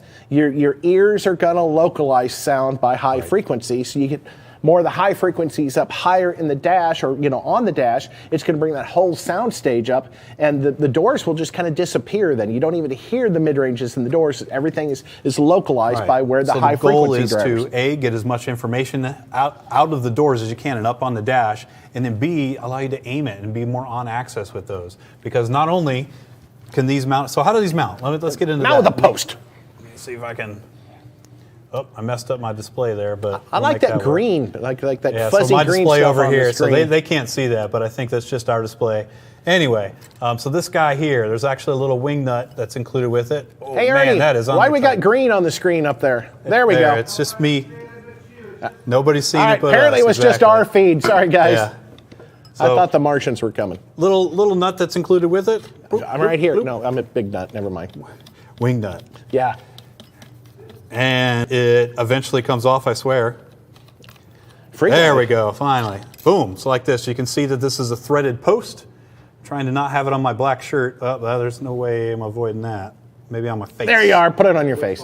Yeah, all right, so threaded post. So this is the size hole that you would actually need to drill into your A-pillar or maybe the top of your dash pad, something like that. Generally on the A-pillars where we've seen them, and that's what I'm gonna recommend. What is that, about 7/16, 7 inch? I can't recall. The exact size is actually on our website. So you drill that size hole. These two sets of wires, one for the mid-range, one for the tweeter, would go through the hole. The post would go through the hole. boom, like that. And then from the back, you would have that wing nut that would then screw it on tight. In about 5 minutes when he gets it tightened back up. Yeah, that's true. A lot of threads there. Yeah, there is. Well, because we don't know how thick the panel Exactly, is. and that so was maybe the point. dash panel that is, 3/8 of an inch, half inch thick, or maybe it's an 8-pillar, it's only 1/16 of an inch. I have no idea. Or like you say, you're building a custom dash out of 3/4 inch MDF. I mean, For sure. It's going to work. So now once you've got it installed, obviously you can aim the entire pod. So you can rotate it. rotate the whole pod. Can you angle that pod? I can angle it any which way I want, and then I can take the tweeter and move it separately from the mid-range. So depending on how you want it, you can. It's a ball and socket. Timmy, maybe you can get right up under there. There, you guys can see that. It's a ball and socket design, so you And it's can pretty swivel this any way you want, and then once you get it positioned where you want, we got some set screws that you would tighten to go ahead and lock it in place. So that is it. Tell them about the crossovers on that thing. So the crossovers included are going to be this guy right here. These are going to be the passive crossovers that are included. This is going to be if you are not using DSP or you do not have an amplifier capable of blocking frequencies all the way up to protect a tweeter, you're going to want to use this guy here. Man, that green is really screwing with us, isn't it? So input, it's actually labeled input. This is going to be from your amplifier, or if you're going to power them directly off the head unit, from the head unit. And then just like all the other crossovers, you get a pair each out. So one to the woofer, one to the mid-range, one to the tweeter. Whoa, I'm knocking stuff off our table. And then it's color-coded. Black wires to black, and then gray wires to gray. And you'll make sure, of course, that each of the speakers on the Snowman gets the frequencies that it needs. Why does the crossover look like this compared to the square boxes that we saw? Because you put it in a sock. Put it in a sock? Why did we choose to make it like this versus those? Well, the big, obviously, is size. Right. So when you're using the Snowman, you're generally putting it on the A-pillar or the top of the dash. There's not a lot of area to go ahead and cram in. And sometimes you can't drop this through the hole that you're going to drill for that to mount either. Exactly. So you can squeeze this up in an A-pillar. You can tuck this up in the A-pillar and not have to worry about it. You can slide it down, the base of the A-pillar, kind of the hole that goes into the dash, and have it secured there very, very easily without, it really just comes down to sizing constraints. But if you do have an amplifier, let's talk a little bit about that. I know we're blazing through this time. We're over an hour live already, John. So if you do have an amplifier that's capable of setting active crossovers, so DSP, yes, this is a form of DSP, but if we're setting a DSP, a legit DSP processor aside, we're just talking amplifier stuff, our KXA line of amplifiers, for example, they have crossovers that are capable. They have a times 10 multiplier switch on it. So, it's 500 hertz becomes 5,000 or 5K. Right, so if I said, like you said, 300 hertz hit times 10, it's now 3 kilohertz, and I can put a tweeter on that channel. If you have an amplifier that's like that, that's capable of doing that, you can take this passive crossover, throw that to the breeze, and just power that's why I got two separate leads here. You can power the tweeter and the woofer separately if you have crossovers that are capable of doing that. And that actually goes for some of our other speakers. Yeah, actually all the speakers, you can do that. And we also give you bass blockers with the little KST2504. So we get an inline bass blocker to take the bass out of that 3-inch. And that 3-inch speaker is actually aluminum diaphragm. I mean, it's actually really cool. Efficient. Yeah, very efficient and, like I say, specifically designed. Great sounding speakers. But, like he said, if you want to bi-amp, the advantage of being able to bi-amp even a pod like that, even though you don't need the time delay, is you can adjust the level of the tweeter in the mid-range independently. Exactly. So if the tweeter is a little bright, but versus the little switch we have on here. Yeah. So what he's saying is there's no switch on this, but even if there were, that's a very limited amount of adjustability compared to having separate channels or separate control. So maybe the tweeter's a little bright, but the mid-range is good. If you didn't bi-amp, what are you going to do? Turn the gain down on both, or? You know what I'm saying? That's about all you can do. Or EQ adjustment if you've got enough EQ bands, in your head unit or whatever you're using. Philip Mobile Sound says, are these out yet? If you're referring to the pods, yes, they are. Yes, sir. They are. They may not be in inventory right now. I believe we've talked about how inventory goes, but at least inventory is a little tight, of course, this past year. I know the first run we got of those, we sold a ton of them. And they went quick and great sounding speakers. We actually made these because people were asking for them, and they've been selling all right. So. Make sure you guys check them out. I believe they are still available as of today. So if you guys are watching this video a week from now, 2 weeks from now, no promises, but as of tonight, I'm quite positive. And I wish you guys could actually hear our Fiat that we've got those in, along with the quad box, but they sound killer. I think these folks on the UnMasked show have seen the quad box. The Fiat that used to sit right there. It used to be right back here. We have a set of those, and those things sound absolutely killer. I think we're waiting on some electronics because we want to be able to demo the quad box both off a 2401 and the Key 500.1. Yeah. Is that right? So, 500 watts to a quad box might not sound all that impressive, but the idea is to be able to hear the power, the difference between the two powers, and we got a whole switching system that we're going to play with it. It's more impressive than you think. So Tim's over there drooling. Tim's done basically all the building on that vehicle, and he says, 500 watts on a quad box ain't no slouch. And yeah. I think Big D did, 3,600? He did a good amount of power on it. I know he did a big... Yeah, no doubt. But that comes back to that rule of thumb that I've always said is cone area is king. Cone area is king. So that's a lot of cone area with 412s. It's only 500 watts, but you got a lot of cone area. And tuned at 31 hertz. I mean, yeah, vented enclosure will help. It's tuned for business. That's right. Gets down. Well, where are we at, John? I know we got a speaker we haven't talked about yet. We've still got one other category. Actually, we've got a whole other category we haven't talked about. We didn't do the power sports. Go ahead and talk about the 6x9. We got two different versions in the KSS. So before we leave KS, I guess we can't leave without talking about this. This guy over here on my left, you guys is right. Get Tim to zoom in on that guy. There we go. So this is our two-way component set in the KS. It's going to be in the 6x9 size, and it's also going to come with this little guy here, this middler, or a 2 3/4 inch. Or the people in Germany call it a squawker. A squawker? Yep, squeaker. So it comes available both in the 6x9 with the 1-inch silk dome tweeter and the passive crossover, or you can buy us the KSS 269, and you're going to have the 2 3/4 inch KSC 270 drivers can be included. So if you guys will see, look, there's no mounting tabs. How in the heck am I supposed to fit this into any of my vehicles, right? Well, that's what all these little rings down here are for. So these are OEM drop-in rings. So it'll come with sets for, oh my goodness, Dodge, Ford, Jeep, Subaru, Toyota, Chrysler, Anybody GM. who uses this from their factory is going to have Anybody them. that's got a new GM vehicle knows they use a 2 3/4 inch in the dash. But even the old Mach 460 Ford systems up in the pillars, those speakers fit in those little pods. The Grand Cherokees and the Jeeps, they used a 2 3/4 inch. There's a lot of cars. Toyotas use them in the doors. So, right. So those magnets are strong, aren't they? Yeah, they are. Grabbing a hold of stuff I'm trying to feed the wire through. And then they sandwich between them. There we go. So you can see I took those two halves. One goes on top of the speaker, one goes on the bottom of the speaker and kind of sandwiches that speaker into place.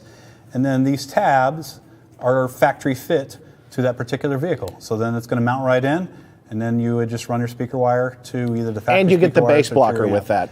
Exactly. So there is a bass blocker that's included with this set. About 300 hertz. So for those of you guys that have a 3-inch or a 2 3/4 up in the dash, or in the sound bar, that Jeep JL, it's going to be a drop-in replacement for it. Here again, the Camaros, I know, 6x9 in the door, 2 3/4 inch in the dash, the Silverados, the Sierras. And let me underscore, guys. A lot of you guys will just put the tweeter of the component set up in that location.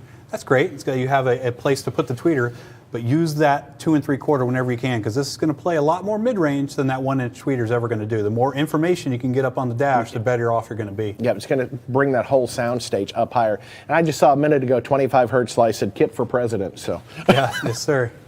Yes, sir. Up Deviant is president. He's laid claim. He didn't say for president. He says he is president.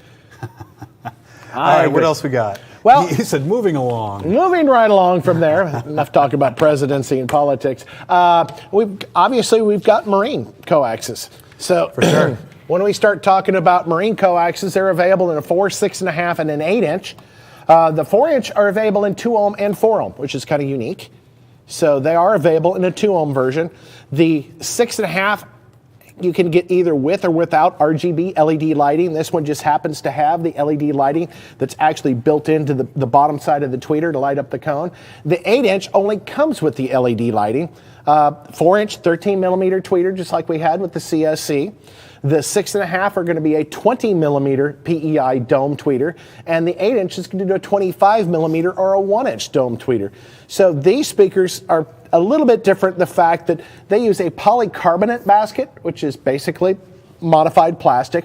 They've got a cover over the motor structure so water can't get in. And in conventional... Show them where the speaker wires lead into. Yeah, well, that's just it. Oh, he's getting to it. Yeah, conventional speaker, you've got a post that the tweeter mounts on, but there's a gap down here that water can get down into that motor structure and it will rust.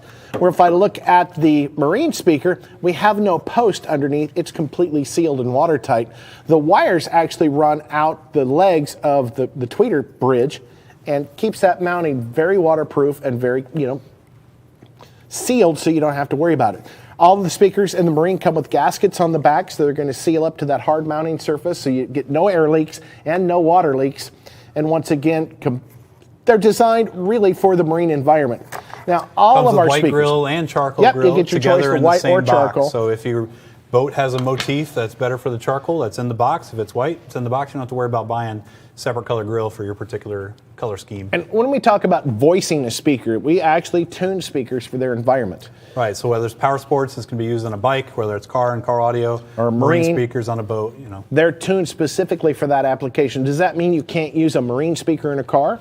There would be no reason why you couldn't. Right. Just be careful putting car speakers in a boat because of the rusting problems. And it's not set for that marine environment necessarily. Especially like the talked salt about water. the polycarbonate basket. So there are some, the tweeter post itself. Water gets everywhere on a boat. Even if you plan for it not to, it generally finds its way going to get everywhere. Ship happens. Yes, right? it does. Yeah, so. And something else, we've got a full line of power sports speakers, which we didn't even think to grab one of those up here. Power sports speakers are available in a 3-inch little pod, very similar, which are black and chrome. They're available in a 4-inch coax, a 5 1/4 coax, a 6.5-inch coax, and a 6x9 coax. And all the power sports speakers are available in 2 ohm and 4 ohm. So they're going to match up with whatever power sports amplifier you happen to have. Whether you're using a factory head unit and you need 4 ohm, or maybe you have aftermarket head unit or amplifier, and you could use the 2 ohm ones, there's an option for you on that. Yep, and we've got some new marine speakers coming out here in the real near future. Hint, hint, nudge, nudge, wink, wink, that are pretty awesome. Well, before we get too late, John, we're Might already... as well talk about, we got a few minutes here. Let's talk about the QS speakers. Same thing, the QSC is the coax, the QSS is the component. Right? Yeah. These are really, really unbelievable sounding speakers. This is kind of a spare no expense, guys. Make one of the best sounding speakers you can, and we let R&D loose on And this is going to be the QSC 654, which actually uses a natural rubber surround. It's actually got a larger, wider surround than we do on the rest of the coax. This has a coincident mounted source tweeter. It means the tweeter is actually recessed down into the base of the cone, and then it's got that waveguide. The off-axis response on these speakers is absolutely incredible. I mean, you can literally stand 90 degrees to it and still hear almost all of the high frequencies. So especially mounting these in the door, they're awesome for that. If we look at the back of the speaker, it's got a very small magnet. Is that a bad thing, Ken? Not in that case. This uses a neomagnet, which neodymium is about 20 times more powerful than ferrite. Why'd we choose to use that in that particular speaker? We got ferrite magnets and all our other stuff. Why neo in that one? Well, a lot of it is for size. Exactly. And once again, it's actually got more power than the ferrite magnets. But by making this magnet very small and narrow on the speaker, if you're going to build a kick panel that's kind of in a wedge, you can tuck that magnet down in the corner of the wedge to reduce that speaker, protrusion into the vehicle. Right, so it makes it very easy to install, but yet you still got a lot of motor strength there. But these sound awesome. These are available in a 6.5 and a 6x9 with the coincident source tweeter. And we have the QSS 654s and QSS 674s. That's a 6.5 inch and a 6 3/4 Look inch. at the mounting tabs, or the speaker terminal. Yeah, well, these basically, there's a passive crossover that comes with these. You have separate mid and tweeter terminals on this. If you choose to buy amp, makes it very, very easy. Yep. So you can see the 4 spade terminals here at the speaker. Makes it real easy. So if you wanted to buy amp, you got that option. Just typical 0.250 and 187 size terminals. But once again, great sounding speakers. And, and we talked about no expense, but these are not that expensive. No. I meant we didn't spare too much expense making those. And that's the point I wanted to make, is we spared no expense, but we're not trying to charge the public $2,000 for. I mean, I think they're about $400 a pair or something. Some of our competitors charge some crazy prices, and they actually got about the same amount of cost we have in these. And I will put these up against their speakers anytime. They are absolutely fantastic. Over the years, we've done some blind listening tests at the bigger shows. And surprised a lot of people. Yep, and surprised, exactly as John said. They're like, holy cow. So if you haven't heard them in person, please do. Use them off a solid source. Take some CD quality audio in there and let them rip. What's really cool is we don't have one up here right now, but the QSS, the component systems. The mid-range cone on that is carbon fiber and Kevlar with the foam core all sandwiched together, so it's actually a 3-ply cone. They're cast basket, and the other cool thing is the tweeter is a 1 1/4 inch or a 30 millimeter tweeter that has its own tuning chamber and tuning cavity just like a woofer does. That's something, and we've got yeah. patents on that. It's the only tuned tweeter You in didn't the screw world. around with them. That's so true. they are phenomenal sounding And speakers. those can be coaxially mounted too. Yes. So just how John unscrewed the center of that KS speaker, you can unscrew the center of that QSS and go ahead and mount that tweeter. A lot of letters. Yeah, it is. So go ahead and mount that tweeter in the center of the cone if you didn't want to have a separate location for the tweeter. You didn't want to drill a hole, or maybe you didn't want to have to deal with time correction and things like that. So we've got a wide variety of speakers for any application. We've got, obviously the very, our entry level, then you jump up to the CSC, then you jump up to the KSC, which have got the rubber rounds, they've got the silk dome tweeters. From there you jump up to the QS, and then talk about the marine speakers, the KM, Kicker Marine, that KM, and then of course the Power Sports, the PS speakers. Right. So we've got speakers for Some for everybody. Yeah, Right. and they're all, once again, specifically designed for that application.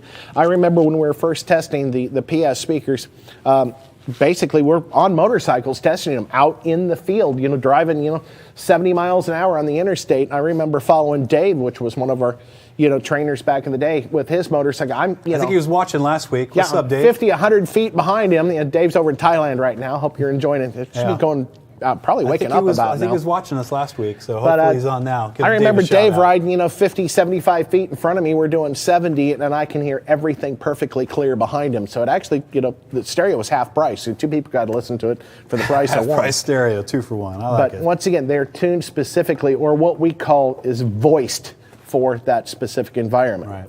So that leaves us about 10 minutes left. You guys got some great questions you want to bring up. I know we tried to answer some of these as we went through. Yeah. Before we get into the winners of the And drawing, don't forget, guys. support at kicker.com. If there are any questions you think of later, always you can tap into support at kicker.com. Bill says, would you recommend using speakers in the kick panels and also dash location in a Jeep Gladiator?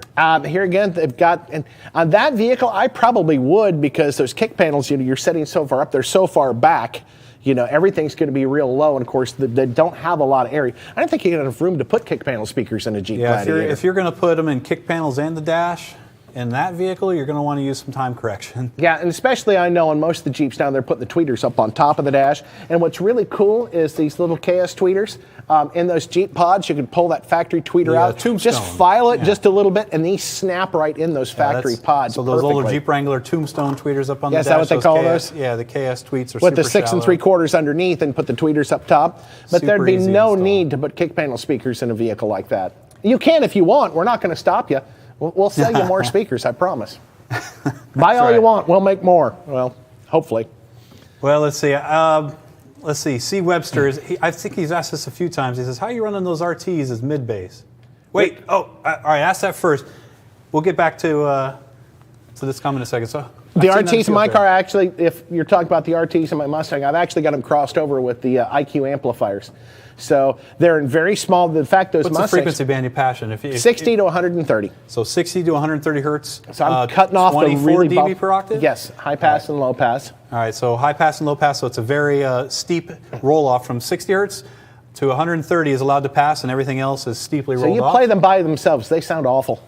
I mean, they really do, but they're Well, just there for that snap that of the impact, mid bass. exactly, that Which kick I've always drum. said in cars, it's really easy to get a lot of high frequencies, and with the advantage of big woofers and amplifiers, you get a lot of really deep bass. But what most cars lack is that tight, punchy mid bass. And if they have the punchy mid bass, then they don't have the sub bass. So something else you could do, talking about mid bass, is you can take, for the most part, most woofers on the market that are designed for sealed enclosures, say you've got, a comp C woofer, an 8-inch, it's designed for, half a cubic foot sealed airspace. You could take that speaker and put it in half the size airspace, so a quarter of a cubic foot, and it's going to make a pretty good mid bass. It's not going to make low bass, but it's going to bring that snap You lose and punch. efficiency when you do that, and you lose that low frequency extension. That's why you have to run another subwoofer with Right, it. But exactly. you can do it with pretty much most woofers on the market. Right. But in fact, I actually had a buddy of mine that experimented with taking one of his woofers, and where you got the windows in the basket, he actually fiberglassed the speaker in. So he basically made a 12-inch mid-range out of it. Nice. But hey, he wanted to try it. Oh, The middlers come with bass blockers and the component setup too? no. So he's talking about this little component Yeah, on set that, here, these on little that middlers. set they do, but when you talk about the other components with the tweeter, they do not have So base this particular function. one with this middlers, the two And I don't got the it in snowman pod. this little guy here. So on this set, base blockers are Yep, included that too? comes with about So of 300 course- hertz. Right, so the passive crossover is included. If you were to buy this set with the 6x9 and the 2 3/4, it is included along with And you get the others. same one with the snowman pod. Yeah. Cool. Cool. Anybody else got any questions? KS 6x9 middler component set. How can I add a tweeter? I only have 2 channels for the front stage. It's really not bad. In fact, I've done it myself. So how would you recommend that be done? I would just go ahead and I'd take the 2 3/4 inch and I would wire the tweeter in parallel with that if you got an amplifier that's 2 ohm stable. So tweeter that he's got over there, boop, wired in parallel. And in fact, in my Dodge Journey, I've got the 3.5s in the dash and I have those 1-inch silk domes in the pillars and they're just wired in parallel.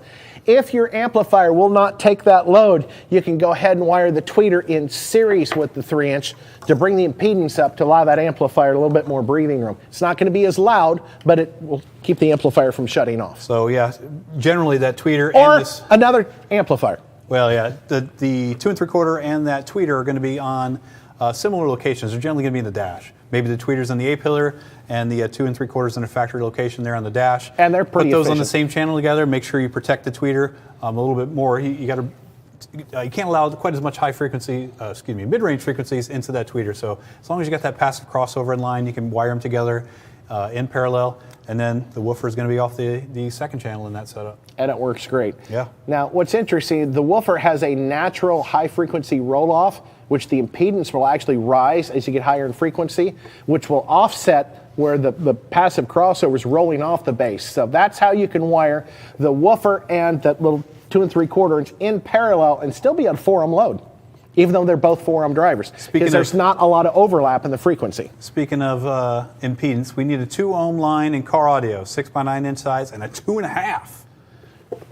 So 2 ohm car audio speakers. Your thoughts? We have the Power Sports. True. They're We can very take our Power efficient. Sport speakers in 2 ohm version. That is an option in the meantime. But And I agree, there's a lot of the amplifiers, and I don't necessarily agree with it, but most of the amplifiers today are rated at 2 ohms. sure. Which most of your car audio speakers are 4 ohms. So it's just, that's the way the industry has leaned. Yep. So we have to follow suit. But, and people wonder about impedances. What's the difference? Why do I want 2 ohms, 4 ohms, 8 ohms? And if you think about, the impedance really has a lot to do with the ability of the amplifier to control the speaker. So the lower the impedance, the less control it has. The amplifier will produce more power, but it has less control over it. So you talk about woofers, 1 ohm, 2 ohm woofers. I mean, you can't hear distortion in woofers. I mean, even probably down to 50% most of the time. So you're not going to hear that. As you go higher in frequency, you want more control over it. That's why most of your car audio speakers are 4 ohms, because in a car you've got road noise that's going to mask some of that distortion as well. When you get into home audio, you don't have road noise, you want better control, more accurate sound. Generally, home audio is going to be at 8 ohms. Professional audio, PA speakers, a lot of times are going to be 16 ohms. And we start talking about earbuds and headphones, anywhere from 32 to 46 ohms, because those are right in your ears. You want the best control possible. So lower impedance is not necessarily always better. I mean, your amplifier, if it'll handle it, it'll give you more power, but it doesn't necessarily have as much control over that power. John, what are your thoughts on multiple drivers in the front stage? An example? 2 components, 2 pair of components. Here again, depending on what you're doing, I personally would not run 2 sets of components in the front of a vehicle, because you're trying to match the path lengths of all the speakers, and you want it to sound like it's coming from one original location. So having 2 tweeters in the A pillar, for example, they're going to be different distances from the listener's ears. And you do see a lot of the high-end home speakers do something, what they call Diapolito, where they'll do a mid-range with a tweeter and a mid-range blow it. But you're talking about sitting in a fixed position right in between the 2 speakers. Home audio and car audio really doesn't cross paths too terribly much. Yeah, so I don't recommend it unless you're just out for all-out volume and for showability. I mean, it's going to look a lot cooler with more speakers. But for a really good high-end system, I always tell people it's the KISS theory. Keep it simple, stupid. The Ice King wants to know Tweeters, if mids, and a woofer. He wants to know if the PX amps are coming back. Eventually. We're out of them at the moment. Right. We realize that those are basically end of life, and we got some things up our sleeves. it all you can comes down thank to the supply whole chain, guys. industry supply I know chain. you guys have been those that have tuned in every week. Kip has went over it. Supply chain is jacked up, and we're not immune from it. We're doing our best. We are air freighting a ton of not only product but just parts. We're even sourcing out parts for our build houses to send to them, so then they can put it in our products and send back to us. We're doing everything we can, and to be honest, we are paying out the nose to do a lot of that stuff. And that's good what it question up takes. here. Not to interrupt you. Yeah, Beach Life mentioned, do you have any significant gain with 6x9 components in the rear deck? As I mentioned before, I say no because I don't want any high frequencies coming those from tweeters, behind me. You can take the woofer, put it in there. That'd be great. And then take for a the little tweeter, bit of put it real back in fill the or box. mid bass. You do the mid bass in the back. Put that back in the box or in the garbage But the can. only significant gain you're going to get is getting more rear fill or better sound for the people in the back. Yeah. If you're on a limited budget, focus on the front stage, the amplifiers, subwoofers, and speakers. Right. Well, I think it's about that time. I got. You want to give some stuff away, Ken? 8:58. I think. I think it's time to give. We're actually going to be a little I'm long not like tonight. Kip. I actually watch the clock when we do this. We ignore it, but we watch it. I'm kidding. We love you, Kip. So let's get in. So it is our weekly giveaway. Kip gets paid by the word, doesn't he? Yeah, is that what it is? Okay. So third place Sorry, tonight. Kip. Third place in our drawing tonight is going to win a pair of EB200 wireless earbuds, along with the Kicker Koozie and a T-shirt. along with the Kicker UnMasked Who T-shirt. is the third place winner? Third place we have. JW, throw it up there. Brian C. from New York. Congratulations, Brian. You just won a pair of EB200s, a koozie, and a T-shirt. Second place is going to get the Tabor Better headphones. and The koozie and the T-shirt still. koozie and T-shirt also. So Brian C., Winner congratulations number from New York. 2. What do we got? Well, don't forget, Brian, you're going to get an email Beardy. from Bill. Don't forget Beardy about that. and Deviant. Beardy and Deviant. All right. Look at And there. Deviantly. Rigged. That's awesome. So, Beardy, you're going to obviously win the second prize. That's right. That's Tabor's, koozie, And the T-shirt. So and you'll get the email from Bill. Once again, respond within how a could I week. You forget got to that? have your address. Don't forget your phone number. We got to Right. have your shirt size. So for those of you guys, before I announce the grand prize, well, the next to grandest prize. Yes, there's So you'll get an email from Bill Frog here shortly, and please respond to that email within 7 days. If you do not respond within 7 days, I you're get going to it. forfeit the prize. Right, I get the John prize. gets it, yeah. So it doesn't really happen often, but we do have to put a time limit on it. Can't have somebody coming back 8 months later saying, "Hey, remember me?" No, I don't. So make what do sure you think we reply did? Recorded this? reply to Bill's email with your full name, your address. It cannot be a P.O. box. Your phone number. We just need it for UPS or FedEx. They require that information. We're not going to, spam your phone number or anything like that. Along with your shirt size, please confirm your shirt size. So, Medium? yeah. So if Kip says I'm an extra large, don't want to have a medium. So same idea there, right? Make sure you confirm those things: full name, address, phone number, and shirt size. All right. Winner number 1 is going to be the Grand prize, but please got to let us see the screen. There we go. Yeah, we got winner number 1 is going to get those ANC headphones along with the koozie and the T-shirt. And the grand prize for tonight is... We're still waiting. Mel G. from Texas. Mel, congratulations, Mel. You just won sweet ANC headphones. Those things I think they're just in Texas. He needs to drive up here to get those himself. I realize we're on the show. We like to pitch Kicker products, but those are legit. Those are really nice sounding headphones. Yeah, they're awesome. Yeah. But we made some promises tonight. I actually made promises months ago. We had an even bigger drawings. Tonight is very, very special. The 20K giveaway. 20K giveaway. Hoping Kip would have made it for this one. That's Sorry, right. One Kip, more big we're announcement still thinking for of us. you. Kip, sorry to steal your thunder, man. I hope you get well soon. But he's going to do it anyway. I apologized. The 20K giveaway, the winner is going to get a set of KS components and coax. So that's going to be whatever size you need for your particular installer, whatever you want, really. A single L7R 12-inch enclosure of your choice there, and then the amplifiers and wiring kits that you're going to need to power that stuff. We're going to make it right. Make everything but a head unit. We'll take care of you. Don't worry. We don't make those. So. Yeah, we're not shortchanging you on that. So. Head units are in short supply lately, too. So a true drum roll needed. You know what, Ernie? We should have had you queue up some legit drum roll. Ernie, you got anything back there you can... No, that's cheesy. We're not going to do that. They're trying it. All right, so grand prize winner of the 20K giveaway Tonight's final winner is not Mel G from Texas. He's already won. The 20K giveaway Joey G from Washington. Congratulations. Joey, congrats. Full system, KS system. Is that Washington, D.C. or Washington State? I would imagine Washington State. Yeah, it's gorgeous up there. Well, Joey, if you're from Washington, D.C., sorry. If you're Washington State. Hey, the nice he thing probably is, knows. it's only 7 o'clock to him. What's that, J-Dub? State? Washington State. So Joey that's G from Washington State. He's just finishing dinner, and now he gets, this is dessert. That's right. Yeah, a little earlier there for him. So congrats on that. Huge win there for Joey. Thank you very much for all those that entered not only the 20K giveaway, but the drawing tonight. The weekly drawing, obviously. Yeah, the weekly drawing, yeah. And then, of course, thank you guys so much for tuning in tonight. And support at kicker.com. You know, if you got any questions, any suggestions, anything you want to hear, don't forget to smash the like button. You know, once again, we want to know that you guys are liking this. Also, check out kicker.com. Up at the top, there's support tab, and then there's a little sub tab called Tech Notes. There's a whole bunch, and there's probably 30 links to all these little one-page write-ups of, you know, all kinds of cool automatic stuff. Noise canceling, you know, speaker box design, you know, series power wiring, the big 3 Simple up, you stuff, name it. Electrical system stuff. It's just real easy, quick reads for you. If you've got a few extra minutes, check out that page. It's you know, a way to answer some of these pitfalls that we have, especially in a lot of these modern cars. So that's an underappreciated There's section a lot of of stuff website. on the internet that might not be 100% correct. So, you know, like I say, feel free to read up. And if there's anything you want more information on, if we don't have a tech paper, maybe it's important enough that we write one. We just have overlooked it. So. And then if you need instant feedback, tech support. Call our tech support. We've got a team of guys that are there, and they're ready to help, you know. So I guess that's about it for tonight, you know. Make sure you guys tune in every single Tuesday night right here on the Kicker Facebook and YouTube channels, 7:30 Central Time. That's it. Ken Bundy, John Myers. Thank you guys for hanging out, and you never know, you might see us again next week. We'll find out. We'll see you. Tuesday. Good evening, everyone. I like to keep the show to about 90 minutes.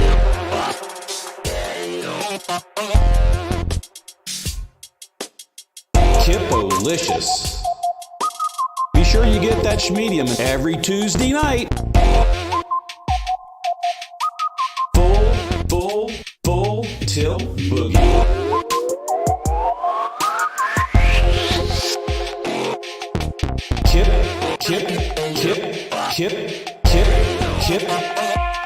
Kippo-licious.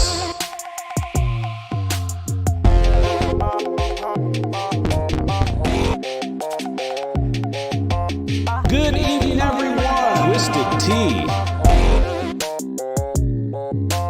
Good evening,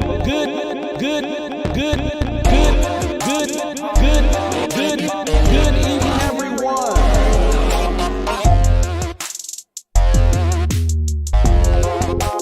Be sure you get that schmedium. Twisted Tea. Hippopotamus. Cold beverage. Schmedium. Midler. Out in BFE. Out in BFE. At the end of the day,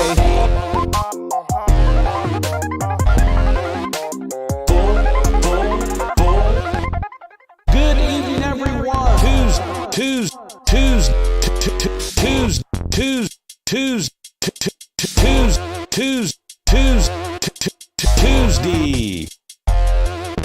Full tilt boogie.